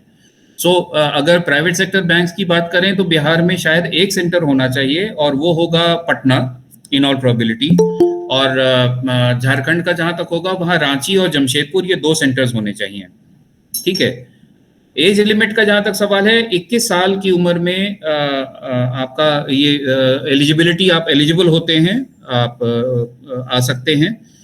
और जहां तक इसका सवाल है, जितनी जल्दी आप आएंगे उतना अच्छा रहता है, ग्रोथ उतना ही अच्छा मिलता है। जैसे जो फाइनल अगर एज लिमिट की बात करें तो वो 28 साल की उम्र में होता है, तो 21 से 28 के बीच में ये एंट्री होनी चाहिए। बट प्रेफरेबली अगर 21 साल 22 साल की उम्र में अगर आप आते हैं तो फिर ग्रोथ की अपॉर्चुनिटीज आपकी बढ़ जाती हैं, सीखने का मौका ज्यादा रहता है, और ऑर्गेनाइजेशन में आप काफी ऊपर तक जाते हैं। Any reservation based on gender और कास्ट, पब्लिक सेक्टर बैंक्स में ये होता है। पब्लिक सेक्टर बैंक में रिजर्वेशन का कॉन्सेप्ट है, बट प्राइवेट सेक्टर बैंक में रिजर्वेशन का कॉन्सेप्ट अभी तक नहीं है। रजनीश जी, एक सवाल मेरे मन में है, जो एग्जाम्स कहाँ और कैसे दिए जाते हैं उस पर, कि आपने कहा था कि जो सरकारी बैंक्स हैं वो अपना एडवर्टाइजमेंट निकालती हैं, बताती हैं कि कब कहाँ टेस्ट है, लेकिन प्राइवेट बैंक्स जो हैं आपने कहा था कि वो नहीं निकालती हैं। तो अगर मुझे प्राइवेट बैंक में नौकरी पानी है तो मैं कहाँ उस इंफॉर्मेशन को खोजूंगा? जैसे एक्सिस बैंक में या दूसरे बैंकों में, ICI में, मैं कैसे उसको खोजूंगा? उनके वेबसाइट पर जाना पड़ेगा, या कोई एनुअल या सेमी एनुअल वो नोटिस निकालते हैं, कैसे होता है जरा बताएं। सर, ये वेबसाइट पर एडवर्टाइजमेंट्स आती हैं, जरूर हैं जी, बट अगर ऑनेस्टली बात करें तो फिर हर जगह पर वैकेंसीज होती हैं। मतलब 1-to-1 हम बात कर रहे हैं सर, अभी ऑर्गेनाइजेशन नहीं है। जी। तो ये वैकेंसीज जो होती हैं सर, वो एडवर्टाइज इंटेंशनली वो लोग नहीं करते हैं, बिकॉज नंबर ऑफ एप्लीकेंट्स बहुत ज्यादा होते हैं और हमारे पास में उतना बैंडविड्थ नहीं है उसको ऑर्गेनाइज करने के लिए। जी, ठीक है। तो उस सिचुएशन में, जैसे मैं अपनी बात बता सकता हूँ, almost on a daily basis मेरे पास 2 से 3 CVs अभी भी आती हैं, जबकि मैं रीजन हेड वेस्ट 3-4 साल पहले था जी। HR हेड जब था तो उस समय तो वैकेंसी डायरेक्टली आती थी मेरे पास में, और आज भी आती हैं। तो उनको हम बेसिकली आगे फॉरवर्ड करते हैं टू द कंसर्न्ड पीपल, और वो जब भी ऑर्गेनाइज, उनका सिस्टम क्या होता है, जैसे भी कोई अगर CV भेजा जाए तो फिर उसको वो अपना डेटाबेस में वो ऐड करते हैं। तो आपका उनका क्वालिफिकेशन। तो आप ये कह रहे हैं कि जैसे मैं मान लीजिए कि मैं सिवान का लड़का हूँ जी, मुझे बैंक में जाना है जी, तो मैं क्या करूंगा? मैं अपना CV ICI एक्सिस बैंक को भेज दूंगा और वो फिर इंतजार करूंगा कि जब उनका वो टाइम आएगा तो मुझे कांटेक्ट करेंगे, ऐसा करूंगा? मैं क्या करूंगा? जी सर, उसके दो तरीके हैं। एक तरीका तो ये है कि सिवान में एक्सिस बैंक या आईसीआईसीआई बैंक या जो भी प्राइवेट सेक्टर बैंक है वहां पर आप एक सीवी वहां पर दे दीजिए। अच्छा। और उनसे पूछिए कि वहां का जो कंसर्न्ड एचआर है उसका आप ईमेल आईडी ले लीजिए। ओके। और कंसर्न्ड एचआर को आप डायरेक्टली ईमेल भी कर दीजिए अगर आप ईमेल की सुविधा है आपके पास जी। या फिर आप एचआर जो वहां पर जो कंसर्न्ड आदमी है उनको आप बोल दीजिए या ब्रांच हेड को बोलिए कि हम इंटरेस्टेड हैं और वो फिर सीवी को भेजते हैं। एचआर के पास में एक डेटाबेस होता है और डेटाबेस में जितने लोगों को ये किया जाता है, शॉर्टलिस्ट किया जाता है, जैसे बहुत सारे लोग होते हैं जो कि अभी 10th स्टैंडर्ड पास हैं, 12th स्टैंडर्ड पास हैं, वो लोग भी दे देते हैं। तो वैसे सिचुएशन में उनको ना करते हुए उनको डेटाबेस में नहीं रखते हैं, बट जो ग्रेजुएट हैं जिनका अगर कुछ एक्सपीरियंस है या नहीं भी है और जिनको दिख रहा है तो फिर वैसे लोगों को वो इनवाइट करते हैं कि आप इस डेट को इस समय यहाँ पर इस ब्रांच में, नॉर्मली जैसे सिवान का लड़का है तो उसको सिवान की ही ब्रांच में जगह देते हैं, आप वहां जाके आप एग्जाम दीजिए। ऑनलाइन एग्जाम होता है। इससे थोड़ा कंप्यूटर का नॉलेज, जैसे आई एम श्योर बच्चे अगर लॉग इन कर रहे हैं और गूगल मीट पर हैं तो काफी इंटेलिजेंट है, वो वहां पर जाके सिस्टम पर वो बैठ के और वो एग्जाम देते हैं और उसमें जिनका सिलेक्शन होता है उनको फिर इनवाइट भेजते हैं सर। जी, मैं यही प्रोसेस जानना चाहता था क्योंकि बच्चों के लिए ग्राउंड लेवल पर वो जरूरी है जानना। जी जी जी सर, बस इसी मैं तो यहाँ तक कहूंगा कि अगर ऐसा कोई सिचुएशन हो, अगर आप मेरे पास भी भिजवा दें, मैं आगे कंसर्न जो एचआर टीम होगा उसको मैं भिजवा दूंगा। That is great, that is great. Sir इसी से रिलेटेड सर मेरा एक प्रश्न था। हाँ मन सर, मैं कह रहा था कि जो जैसे आपने बोला कि जिसको डाटाबेस में रखते हैं, तो सर जो जस्ट ग्रेजुएशन कर लेते हैं और उनका ग्रेजुएशन हो जाता है, सपोज वो 3rd ईयर में हो, तो उनको सर क्या मतलब अगर वो अपना सीवी दे तो सर, बिकॉज क्योंकि वो बिल्कुल फ्रेशर रहते हैं तो उनके पास तो लाइक अगर उनका जो ग्रेजुएशन में सब्जेक्ट है उस सब्जेक्ट का नॉलेज रहा और एक्स्ट्रा नॉलेज की बात की जाए तो उन्होंने अगर सपोज उतनी तैयारी नहीं की है तो उनको क्या अपॉर्चुनिटी मिलता है सर अगर वो अपना सीवी भेजें तो? जैसे मैंने आपको बताया, जो 4 एरियाज हैं एग्जामिनेशन के, वो हैं इंग्लिश, मैथमेटिक्स, जनरल नॉलेज और reasoning verbal and non verbal. ठीक है, तो आप ग्रेजुएशन किसी भी सब्जेक्ट में करें, वो I think one of the ladies asked this question, तो आप ग्रेजुएशन किसी भी सब्जेक्ट में करें वो इम्पोर्टेंट नहीं है। जो एग्जामिनेशन में आपसे ये 4 पर ही सवाल पूछे जाते हैं और इन पर आपकी पकड़ कैसी है उस पर वो आपको बेसिकली आंकते हैं। ठीक है, तो ये इम्पोर्टेंट है कि जैसे फ्रेश ग्रेजुएट्स बहुत सारे हैं हमारे पास। आपको जानकर आश्चर्य होगा कि जो अभी, क्योंकि एक तो जागरूकता भी बढ़ी है, लोग नौकरी जल्दी करना चाह रहे हैं, पैसा जल्दी कमाना चाहते हैं, तो वैसे वाले लोगों को अगर हम देखें ना तो बहुत सारे लोग ऐसे आ रहे हैं जो कि एकदम फ्रेश ग्रेजुएट्स हैं और उनको एंट्री की पॉइंट से ही असिस्टेंट मैनेजर का ग्रेड मिल जाता है। और उसके बाद, या आप अगर जैसे देखिए स्टेट बैंक प्रोबेशनरी ऑफिसर में मेरा एक दोस्त था जो कि 21 इयर्स में जैसे ग्रेजुएशन उसका कंप्लीट हुआ, हम लोगों का नहीं हुआ था लेकिन उसका हुआ था। तो वो लड़का जो है अभी बहुत सीनियर ऑफिसर है। तो ऐसे बहुत सारे लोग हैं जो प्रोबेशनरी ऑफिसर में आते हैं, क्लरिकल में आते हैं। ये इंपॉर्टेंट नहीं है कि आप ग्रेजुएट फ्रेश ग्रेजुएट हैं या ओल्ड ग्रेजुएट हैं। इंपॉर्टेंट ये है कि आप इन 4 एरियाज में आपकी पकड़ कैसी है। Okay sir, thank you sir. Thank you. So how to prepare for exams पे चलते हैं। जहां तक बुक्स और टेस्ट पेपर्स का सवाल है, सबसे अच्छा तरीका टू बी ऑनेस्ट मेरे हिसाब से यही है, जो मैंने भी किया था पंजाब नेशनल बैंक के समय में। जितने आपके, और आज की तारीख में ना ये सारे एग्जामिनेशन आपके जैसे प्रतियोगिता दर्पण, बैंकिंग सर्विसेज क्रॉनिकल, ये सारे एग्जाम जो है ना वो पूरा का पूरा ही छाप देते हैं। आई डोंट नो ये कैसे मैनेज करते हैं, बट ये इनके पास में ना पूरा डेटाबेस होता है और आपको पुराने साल के क्वेश्चन पेपर्स भी मिल जाते हैं। उसमें आप टाइमिंग के हिसाब से, अगर 50 क्वेश्चन अंग्रेजी के दिए हैं, आपने अपने हिसाब से उसको बाइफरकेट करना चाहिए कि आपने कैसे, आपके 135 मिनट्स को आप कैसे सेगमेंट करते हो और उस सेगमेंटेशन के अंदर में आप अपने वाले जो क्वेश्चन पेपर आप पकड़ते हो उसको आप टेस्ट पेपर को उतने ही सेकंड में उतने ही मिनट में आपको कंप्लीट करने की कोशिश करनी चाहिए। जहां जहां पर आप गलती कर रहे हो उस गलती को आपको समझना होगा, कैसे उसको सुधार सकते हैं, कैसे उसको इम्प्रूव कर सकते हैं, टाइम अपना कैसे कम कर सकते हैं। आई थिंक आइडियल, जैसे अगर कोई भी ग्रेजुएट होगा उसको ये नॉलेज जो है ना बहुत आसानी से हो सकता है कि हाँ इंग्लिश, मैथ्स और इन दोनों जनरल नॉलेज, ये इंग्लिश और मैथ्स में तो पर्टिकुलरली वो 10th स्टैंडर्ड का अगर स्टैंडर्ड है तो इजीली वो लोग कवर कर सकते हैं। जहां तक जनरल नॉलेज का सवाल है, प्रतियोगिता दर्पण, बैंकिंग सर्विसेज क्रॉनिकल, ऐसे बुक्स ऐसे हैं और भी बहुत सारे थे, आई डोंट रिमेम्बर, बट ऐसे वाले जो बुक्स होते हैं ना, they are very very helpful, बहुत अच्छा हो जाता है। एंड बिलीव मी, मतलब काफी सारे लोग इसके थ्रू अगर तैयारी करें ऑर्गेनाइज्ड वे में तो ये बहुत आसान, सबसे आसान तरीका है। जहां तक कोचिंग सेंटर्स का सवाल है, पैसा अगर ज्यादा है, अगर आप अफोर्ड कर सकते हैं बिल्कुल जाइए, बिकॉज पटना में जो मैंने देखा है वहाँ पे काफ़ी सारे इंस्टीट्यूट्स हैं जो कि जो कोचिंग का काम कर रहे हैं बैंक पीओ के लिए। तो वैसे कोचिंग सेंटर्स बुरे नहीं हैं क्योंकि उनके पास में भी एक पैनल बैठा है, बट ये तैयारी हम खुद के से भी करके निकल सकते हैं, ये मेरा मानना है। Coaching centres are definitely good because वो ऑर्गेनाइज्ड हैं, उनको जानकारी होती है, वो भी यही काम कर रहे होते हैं जो कि आप करेंगे। अगर 10 साल का क्वेश्चन पेपर, 10 साल बोल रहा हूँ, 10 तरह के क्वेश्चन पेपर्स अगर आप देखेंगे तो आपको एक ट्रेंड पता लगेगा कि किस तरीके के क्वेश्चंस आते हैं, अकॉर्डिंगली आप अपनी तैयारी उस तरीके से करते हैं। वहां पर भी कोचिंग सेंटर में भी वो वही काम कर रहे हैं, उनके जो पैनलिस्ट हैं वो भी यही काम कर रहे हैं। वो देख रहे हैं कि हाँ जीके का ट्रेंड क्या है, उसमें किस तरह के क्वेश्चंस आ सकते हैं, रीजनिंग किस तरह का स्टैंडर्ड है, किस तरह के क्वेश्चंस आ सकते हैं।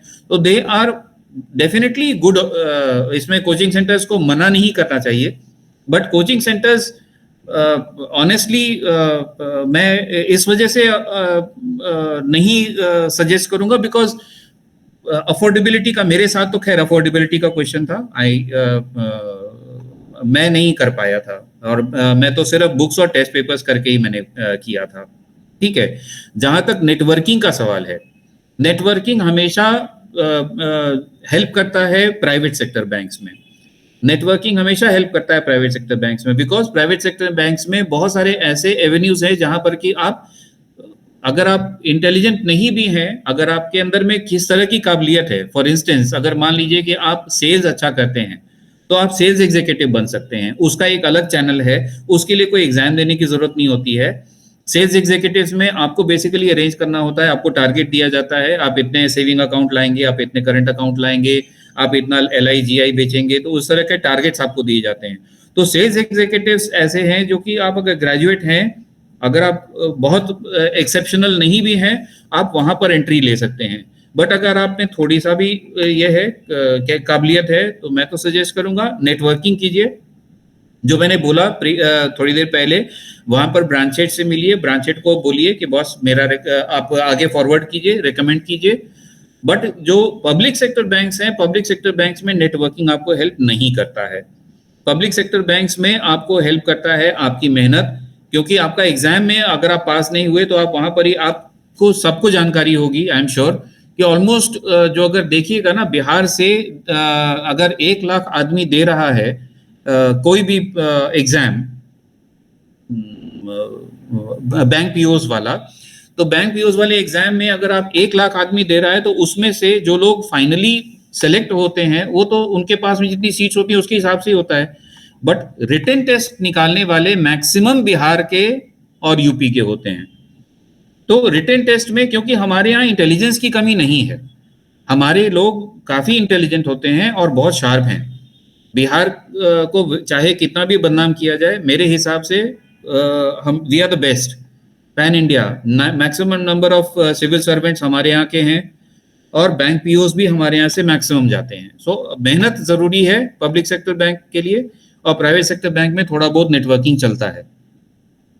But as far as private and charitable institutions helping you prepare for banking career is concerned, to be honest sir, my apologies, I do not have much knowledge about this part. So यहाँ मैं जवाब नहीं दे पाऊंगा, I am really sorry. जी sir, जी sir.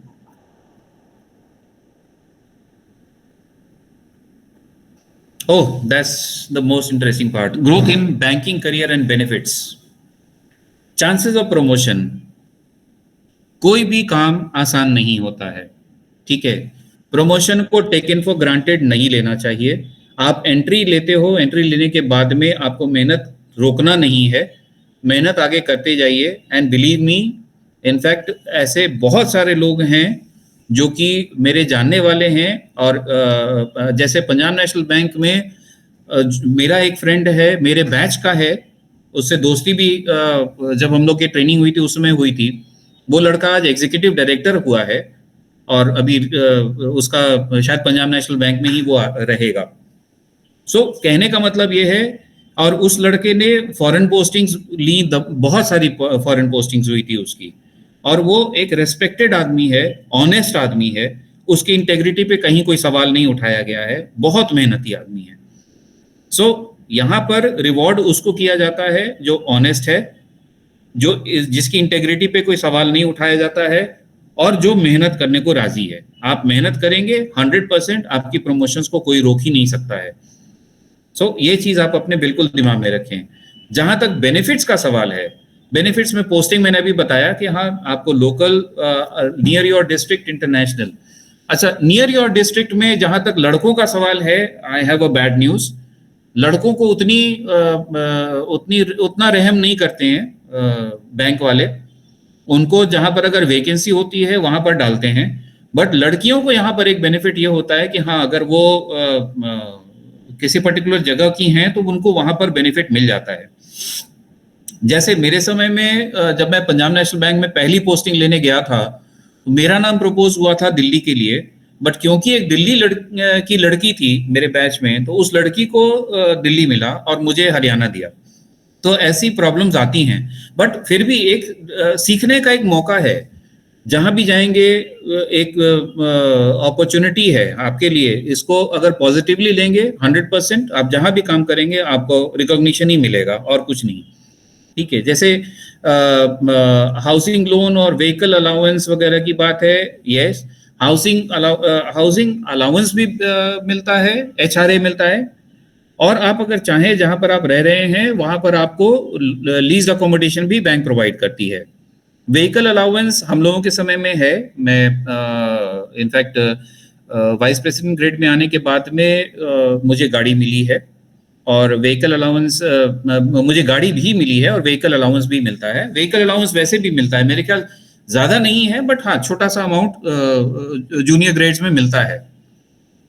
Any allowance for children education, in some banks this happens. हर bank की बात नहीं करूंगा, कुछ बैंक्स में चिल्ड्रन एजुकेशन के लिए भी लोन मिलता है। जैसे आपके बच्चे अगर पढ़ने जा रहे हैं तो कहीं कहीं पर चिल्ड्रन एजुकेशन के लिए आपको अलाउंस मिलता है, बट ये अलाउंस जो होता है वो बहुत क्या कहूँगा, अब जैसे आज की तारीख में अगर DPS का खर्चा देखें तो जितना DPS में मंथली आप पे करते होंगे, उसका एक बहुत छोटा सा पोर्शन आपको मिलता है। अच्छे स्कूल्स में डालने के लिए आपको खर्चा ज़्यादा करना पड़ता है, बट अलाउंस उससे मैच नहीं करता है। और मेरी मतलब अलाउंस जो है वो है, बट उस पर बहुत ज़्यादा डिपेंड करने की बात नहीं है। Any schools that prefer bank employees children, every school, believe me, आप विश्वास नहीं करेंगे। मैंने जयपुर में काम किया, मैं पटना में मैंने काम किया, दिल्ली में काम किया, मुंबई में काम किया। यहाँ मतलब हमारे यहाँ ना सिस्टम क्या होता है कि आपका ट्रांसफर कभी भी हो जाता है, और वो आपके स्कूल के टाइम से कभी भी मैच नहीं करता है। बट एडमिशन के लिए जब भी मैं गया हूँ, मुझे हर जगह पे रेस्पेक्टफुली एडमिशन दिया गया। हर स्कूल में, जिस स्कूल में मैंने अप्रोच किया वहां पर मुझे कोई परेशानी नहीं हुई। सो मैं ये तो 100% कह सकता हूँ कि स्कूल्स में बैंक एम्प्लॉय के बच्चों को प्रेफरेंस दिया जाता है, और उसमें कोई दो राय नहीं है। इंटरनेशनल बेनिफिट्स, इंटरनेशनल पोस्टिंग में बेनिफिट्स क्या हैं? इंटरनेशनल पोस्टिंग में सबसे पहला बेनिफिट तो ये कि आपकी सैलरी जो है वो बढ़ती है इन द सेंस कि वहां के जो भी इंटरनेशनल जो भी आपकी पोस्टिंग है उसके हिसाब से आपको एट पार किया जाता है, तो वहां पर आपको सैलरी थोड़ी बढ़ी हुई दिखती है। बेनिफिट्स आपको सारे मिलते हैं। आपको इस एडिशन टू दैट आपको ओवरसीज अलाउंस भी मिलता है, ठीक है। तो ओवरऑल अगर आप देखेंगे तो इंटरनेशनल पोस्टिंग्स जो हैं वो बहुत लुक्रेटिव मानी जाती हैं, बट उसकी अपनी चैलेंजेस हैं। आपको 2 साल या 3 साल के लिए मिनिमम आपको बॉन्ड देना होता है, आप कहीं बाहर नहीं जा सकते हैं। और उसके बाद फिर आपकी पोस्टिंग जो है वो जैसे मेरा एक दोस्त है, उसकी पोस्टिंग ऑलमोस्ट मतलब वो बाहर ही रहा है, वो इंडिया आया ही नहीं है। लगभग 10-12 साल हो गए उसको इंडिया आए हुए।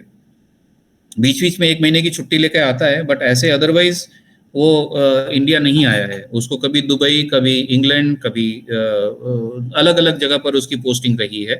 तो इसलिए इंटरनेशनल पोस्टिंग्स होती हैं और बहुत अच्छी पोस्टिंग्स होती हैं। वहाँ से बहुत सारे लोग दूसरे बैंक्स में भी शिफ्ट करते हैं, वो भी अपॉर्चुनिटी है। बिकॉज इंडियन बैंकिंग सेक्टर को बहुत रेस्पेक्टफुली देखता है कोई भी इंटरनेशनल बैंक, कोई भी इंटरनेशनल ऑर्गेनाइजेशन। यहाँ के जो रूल्स एंड रेगुलेशंस हैं वो सबसे बेहतर माने जाते हैं और काफी हम स्ट्रिक्टनेस है। रिजर्व बैंक ऑफ इंडिया इस वजह से रेस्पेक्ट का पात्र है कि वो रिजर्व बैंक ऑफ इंडिया जो है वो हमेशा ही काफी अच्छा काम करता है और हर जगह पर वो अपना ये बना के रखता है, साख बना के रखता है। सो आई एम श्योर जो रेस्पेक्ट, जो कमिटमेंट आपको बैंकिंग इंडस्ट्री में मिलेगा वैसा और कहीं भी नहीं मिलेगा। आप किसी के मोहताज नहीं है, जो आपके रूल्स रेगुलेशंस हैं आप उसके अंदर ही काम करते हैं। अनलाइक सिविल सर्वेंट्स जिनको सरकारी गैर सरकारी नेता अभिनेता सबका नखरा तो उठाना पड़ता है, यहाँ पर आपके रेगुलेशंस अगर परमिट नहीं करते हैं तो आप कुछ भी अलग नहीं करते हैं। So that is the benefit of working in a bank. Next slide sir. Any questions in meantime? जी जी sir. Done sir. I am sorry, I am eating into somebody else's time ना sir, मैं किसी और के, I am really sorry, very sorry sir. जी दादा।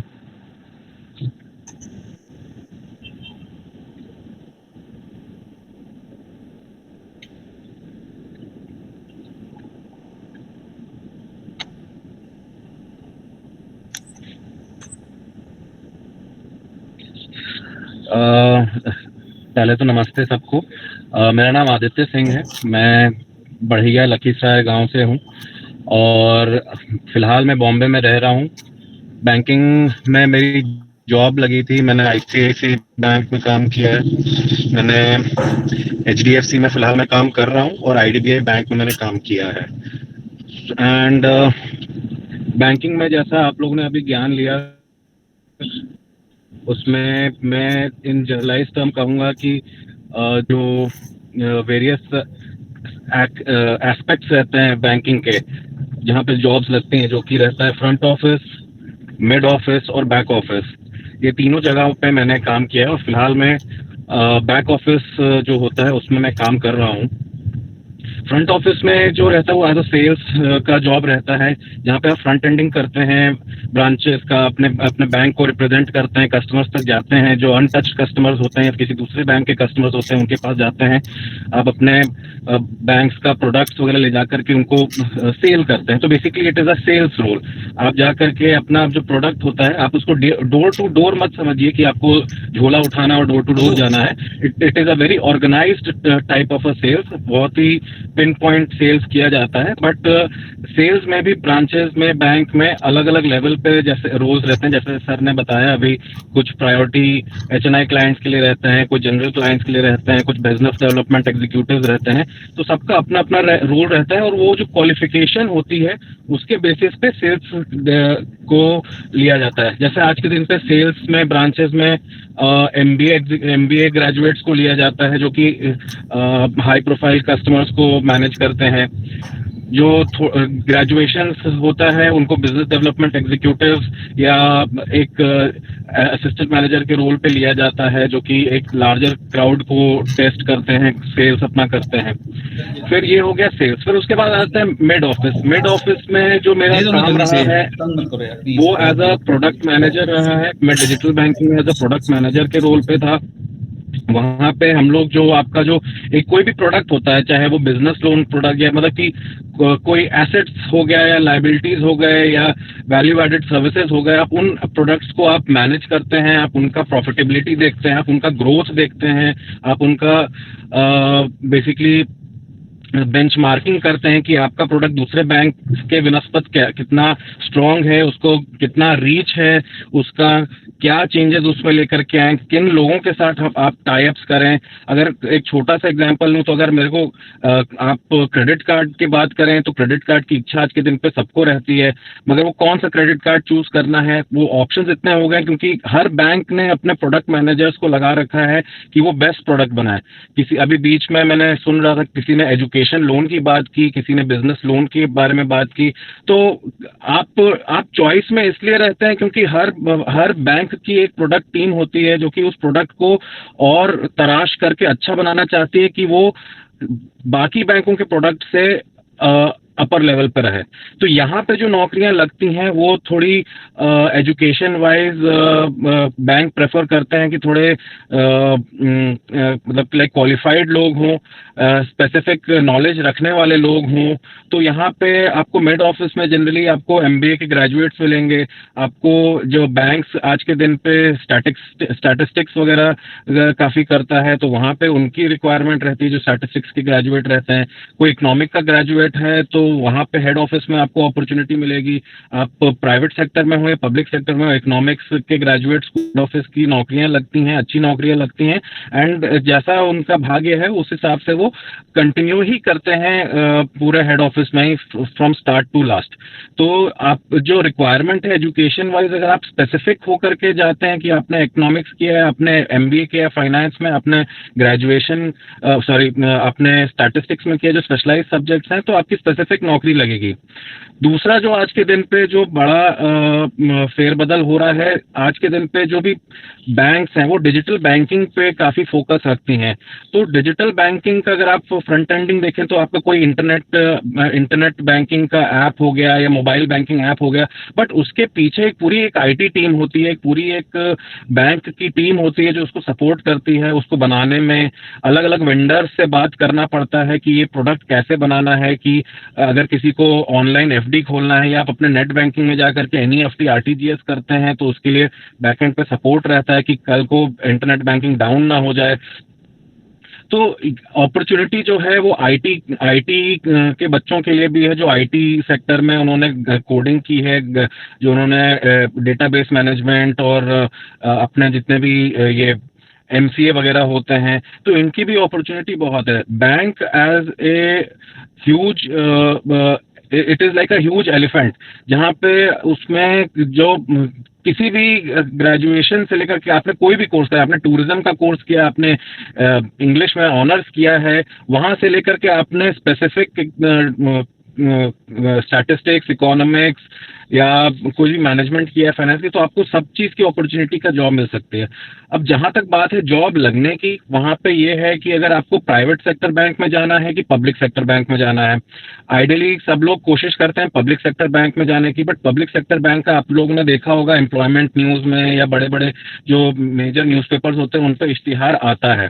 तो उन इश्तिहारों में आप देखेंगे कि ग्रेड स्केल 1, स्केल 2, स्केल 3, आजकल अगर आपने नोटिस किया हो, जैसे मेरी नौकरी आईडीबीआई में लगी थी, वो मैंने कोई एग्जाम नहीं दिया था, मेरा बस इंटरव्यू बेसिस पे हुआ था। एक पैनल था जिसका इंटरव्यू लिया था, और वो इसलिए लिया था क्योंकि मैं डिजिटल बैंकिंग में स्पेशलाइज्ड फील्ड में ज्वाइन कर रहा था।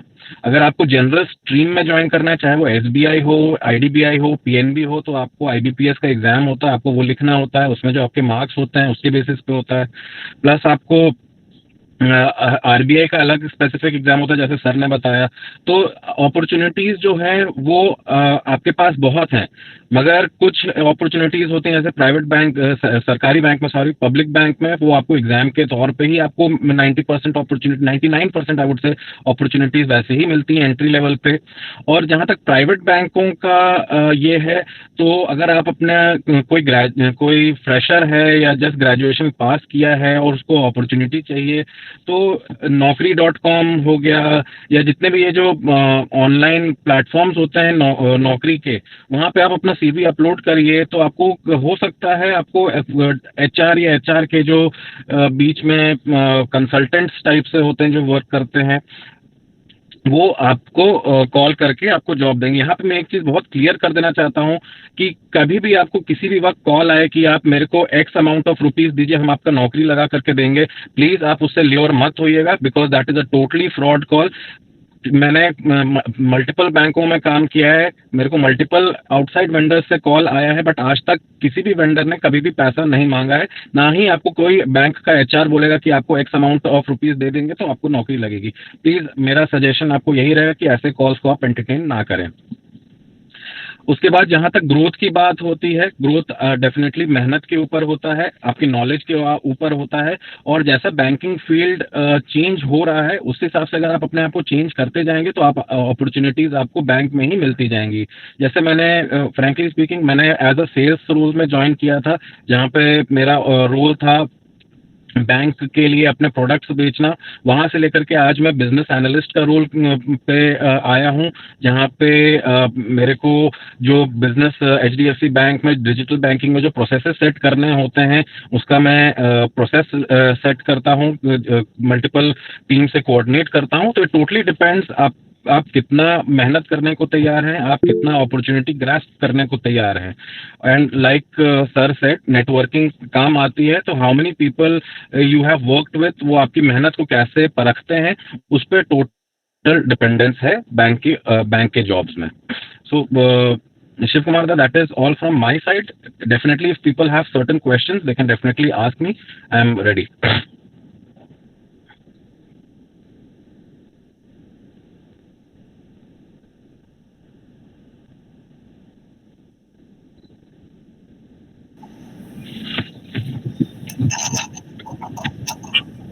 Thank you so much, sir. नहीं क्वेश्चन क्या है सर? केंद्रीय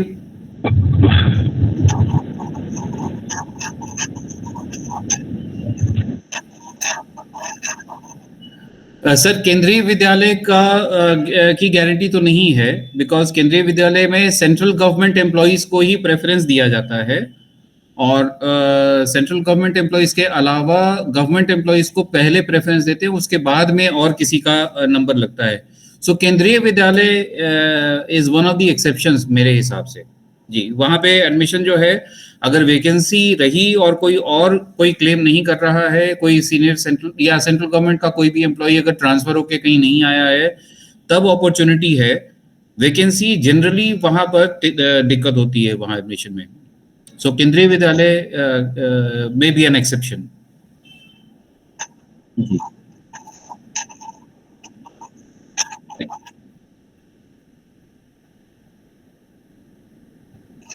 जी दादा, मैं रुक सकता हूँ।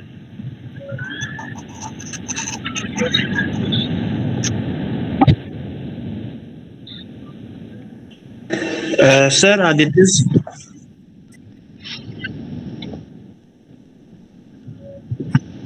Yes sir. Sir Aditya sir से मेरा ये क्वेश्चन था सर, क्योंकि वो बोले कि उनका बिना किसी IBPS एग्जाम के थ्रू हुआ, तो लाइक सर उन्हें इसके लिए क्या स्पेसिफिक पढ़ाई की थी और क्या उनके प्रिपरेशन मतलब कैसे किया था सर? ओके, तो पहला मेरा इनपुट ये रहेगा कि मैंने इंजीनियरिंग की है और मैंने MBA फाइनेंस किया है। ये हो गया मेरा क्वालिफिकेशन के बारे में। दूसरा हो गया कि जो आज के दिन पे अगर आप बैंकिंग जॉब्स पे आप ध्यान रखते हैं तो आपने नोटिस किया होगा, बैंक ऑफ बड़ौदा हो गया, SBI हो गया, या IDBI बैंक हो गया, पंजाब नेशनल बैंक हो गया, इनके आज लेटली एटलीस्ट जब मैं नोटिस कर रहा था, जब मैं फॉलो कर रहा था, तो ऑलमोस्ट एवरी दूसरे दिन किसी न किसी बैंक का इश्तिहार निकला रहता था, जहाँ पे वो लेटरल जॉब्स के लिए, लेटरल प्लेसमेंट के लिए, मतलब कि एक बैंक में ऑलरेडी कोई काम कर रहा है, वो दूसरे बैंक में वो अपने बैंक बैंक में अपॉर्चुनिटी दे रहे थे। तो क्योंकि मैं डिजिटल बैंकिंग में काम कर रहा था, तो आज के दिन पे जो पब्लिक सेक्टर बैंक्स की रिक्वायरमेंट है वो ये है एक्सपर्ट नॉलेज की, कि आप डिजिटल बैंकिंग कहीं पे ऑलरेडी आपको आता हो, and how you will implement that for their bank, that is what their need is, वो उनकी रिक्वायरमेंट है। तो उसमें जो आपको ये समझना पड़ेगा कि पब्लिक बैंक्स जहाँ पे अपॉर्चुनिटी देख रहे हैं वो ये है कि सीखा सिखाया लड़का या स्टाफ या मैन पावर उनको दूसरे बैंक का मिल जाए जो कि वो इम्प्लीमेंट कर सकते हैं। क्योंकि अगर आप कंपेयर करें किसी मैं एसबीआई को कंपेयर नहीं करूंगा, क्योंकि एसबीआई को प्राइवेट सेक्टर और पब्लिक सेक्टर बैंक्स में दोनों में डिजिटल बैंकिंग के फोरे में काफ़ी प्रोमिनेंट रिस्पेक्ट से देखा जाता है। बट जहां तक बात हो गई, अगर मान लीजिए मैं अपने बैंक में जिसमें काम कर रहा था आईडीबीआई बैंक की बात करूं, तो वो काफ़ी पहले पीछे था, और अभी ये लोग सब अपने मेहनत से अपने अमाउंट जो बजट एलोकेट करते हैं एक स्पेसिफिक प्रोजेक्ट के लिए, उसके तहत ये लोग सब आगे बढ़ने की कोशिश कर रहे हैं। तो coming to your specific answer, IDBI में या पीएनबी में या बैंक ऑफ बड़ौदा में लेटरल प्लेसमेंट निकलता है, आप उस पर ध्यान रखिए। उसमें एलिजिबिलिटी लिखी रहती है कि आपको एक्स नंबर ऑफ ईयर्स पहले किसी बैंक में काम किया हुआ होना चाहिए, आपकी minimum qualifications in terms of education क्या होनी चाहिए, तो उस बेसिस पे आपको वहाँ पे जॉब मिल सकता है। अब यहाँ जो एक कंडीशन है वो ये रहता है लेटरल प्लेसमेंट की, आपको किसी दूसरे बैंक में डेफिनेटली जॉब किया हुआ होना चाहिए। तो उसके लिए मैं कहूँगा कि private sector bank as a entry level बहुत ही अच्छा अपॉर्चुनिटी है। किसी को फाइनेंशियल इश्यूज हैं, किसी को ऐसा है कि मुझे ग्रेजुएशन के बाद डायरेक्टली जॉब करना ही है विदाउट वेटिंग, तो मेरा सजेशन ये रहेगा कि आप आईबीपीएस और बाकी बैंकों की तैयारी करें, बट साथ ही अपना सीवी एक अच्छा सा बना करके उसको आप किसी प्राइवेट बैंक के वेबसाइट पे डाल दें, या naukri.com जैसे हो गया उस पे डाल दें, monster.com हो गया, और भी जितने भी ये नौकरी वाले उन पे आप डालें और कंटिन्यूअस फॉलोअप करें। वहाँ पे सारे जितने भी जॉब्स होते हैं वहाँ पे आपको वहाँ पे एक डिसेंट एंट्री लेवल जॉब मिलेगी, एंड उसके बाद आप अपनी प्रिपरेशन करते रहें, अपना हार्डवर्क करते रहें और कोशिश करते रहें। अगर आपकी इच्छा है कि आपको पब्लिक में शिफ्ट कर रहे हैं तो आपको पब्लिक में शिफ्ट करें। Right, I hope that answers your question. Yes sir, thank you sir. हाँ सर, मेरा एक क्वेश्चन है, जैसे कि मैं ग्रेजुएशन हिस्ट्री में ऑनर्स की हूँ, तो क्या हम लोग के लिए मैंने कैसा बैंक में जॉब मिल सकता है, या जो हम लोग का पढ़ाई का अनुसार उसमें आगे जा सकते हैं? और क्या सर बैंक के जॉब करने के लिए उसमें पैसे भी क्या खर्च होते हैं? मेरा यही जानना था। बैंक की नौकरी लगवाने के लिए तो बिल्कुल पैसे खर्च करने की आपको जरूरत नहीं है। जो मैक्सिमम आपको पैसे खर्चा होएगा वो आपको शायद किसी आईबीपीएस एग्जाम या कोई भी सरकारी एग्जाम का फॉर्म भरने का खर्चा होता है, वो भी जैसा मेरा नॉलेज है लेडीज जो फीमेल कैंडिडेट होती हैं उनके लिए काफी रिड्यूस्ड रेट रहता है। इसके अलावा अगर आप पर्सनल कोई कोचिंग लेती हैं या पर्सनल आप किसी इंस्टीट्यूट ज्वाइन करती हैं तो वो आपका अपना पर्सनल खर्चा है, उस पर मैं कमेंट नहीं करना चाहूंगा। बट एज सच आपको कहीं भी पैसे दे करके नौकरी ऐसा कोई कमिट करे तो आप प्लीज उस पे आप आगे मत जाइएगा, वो आपकी अपने ऊपर है। मैं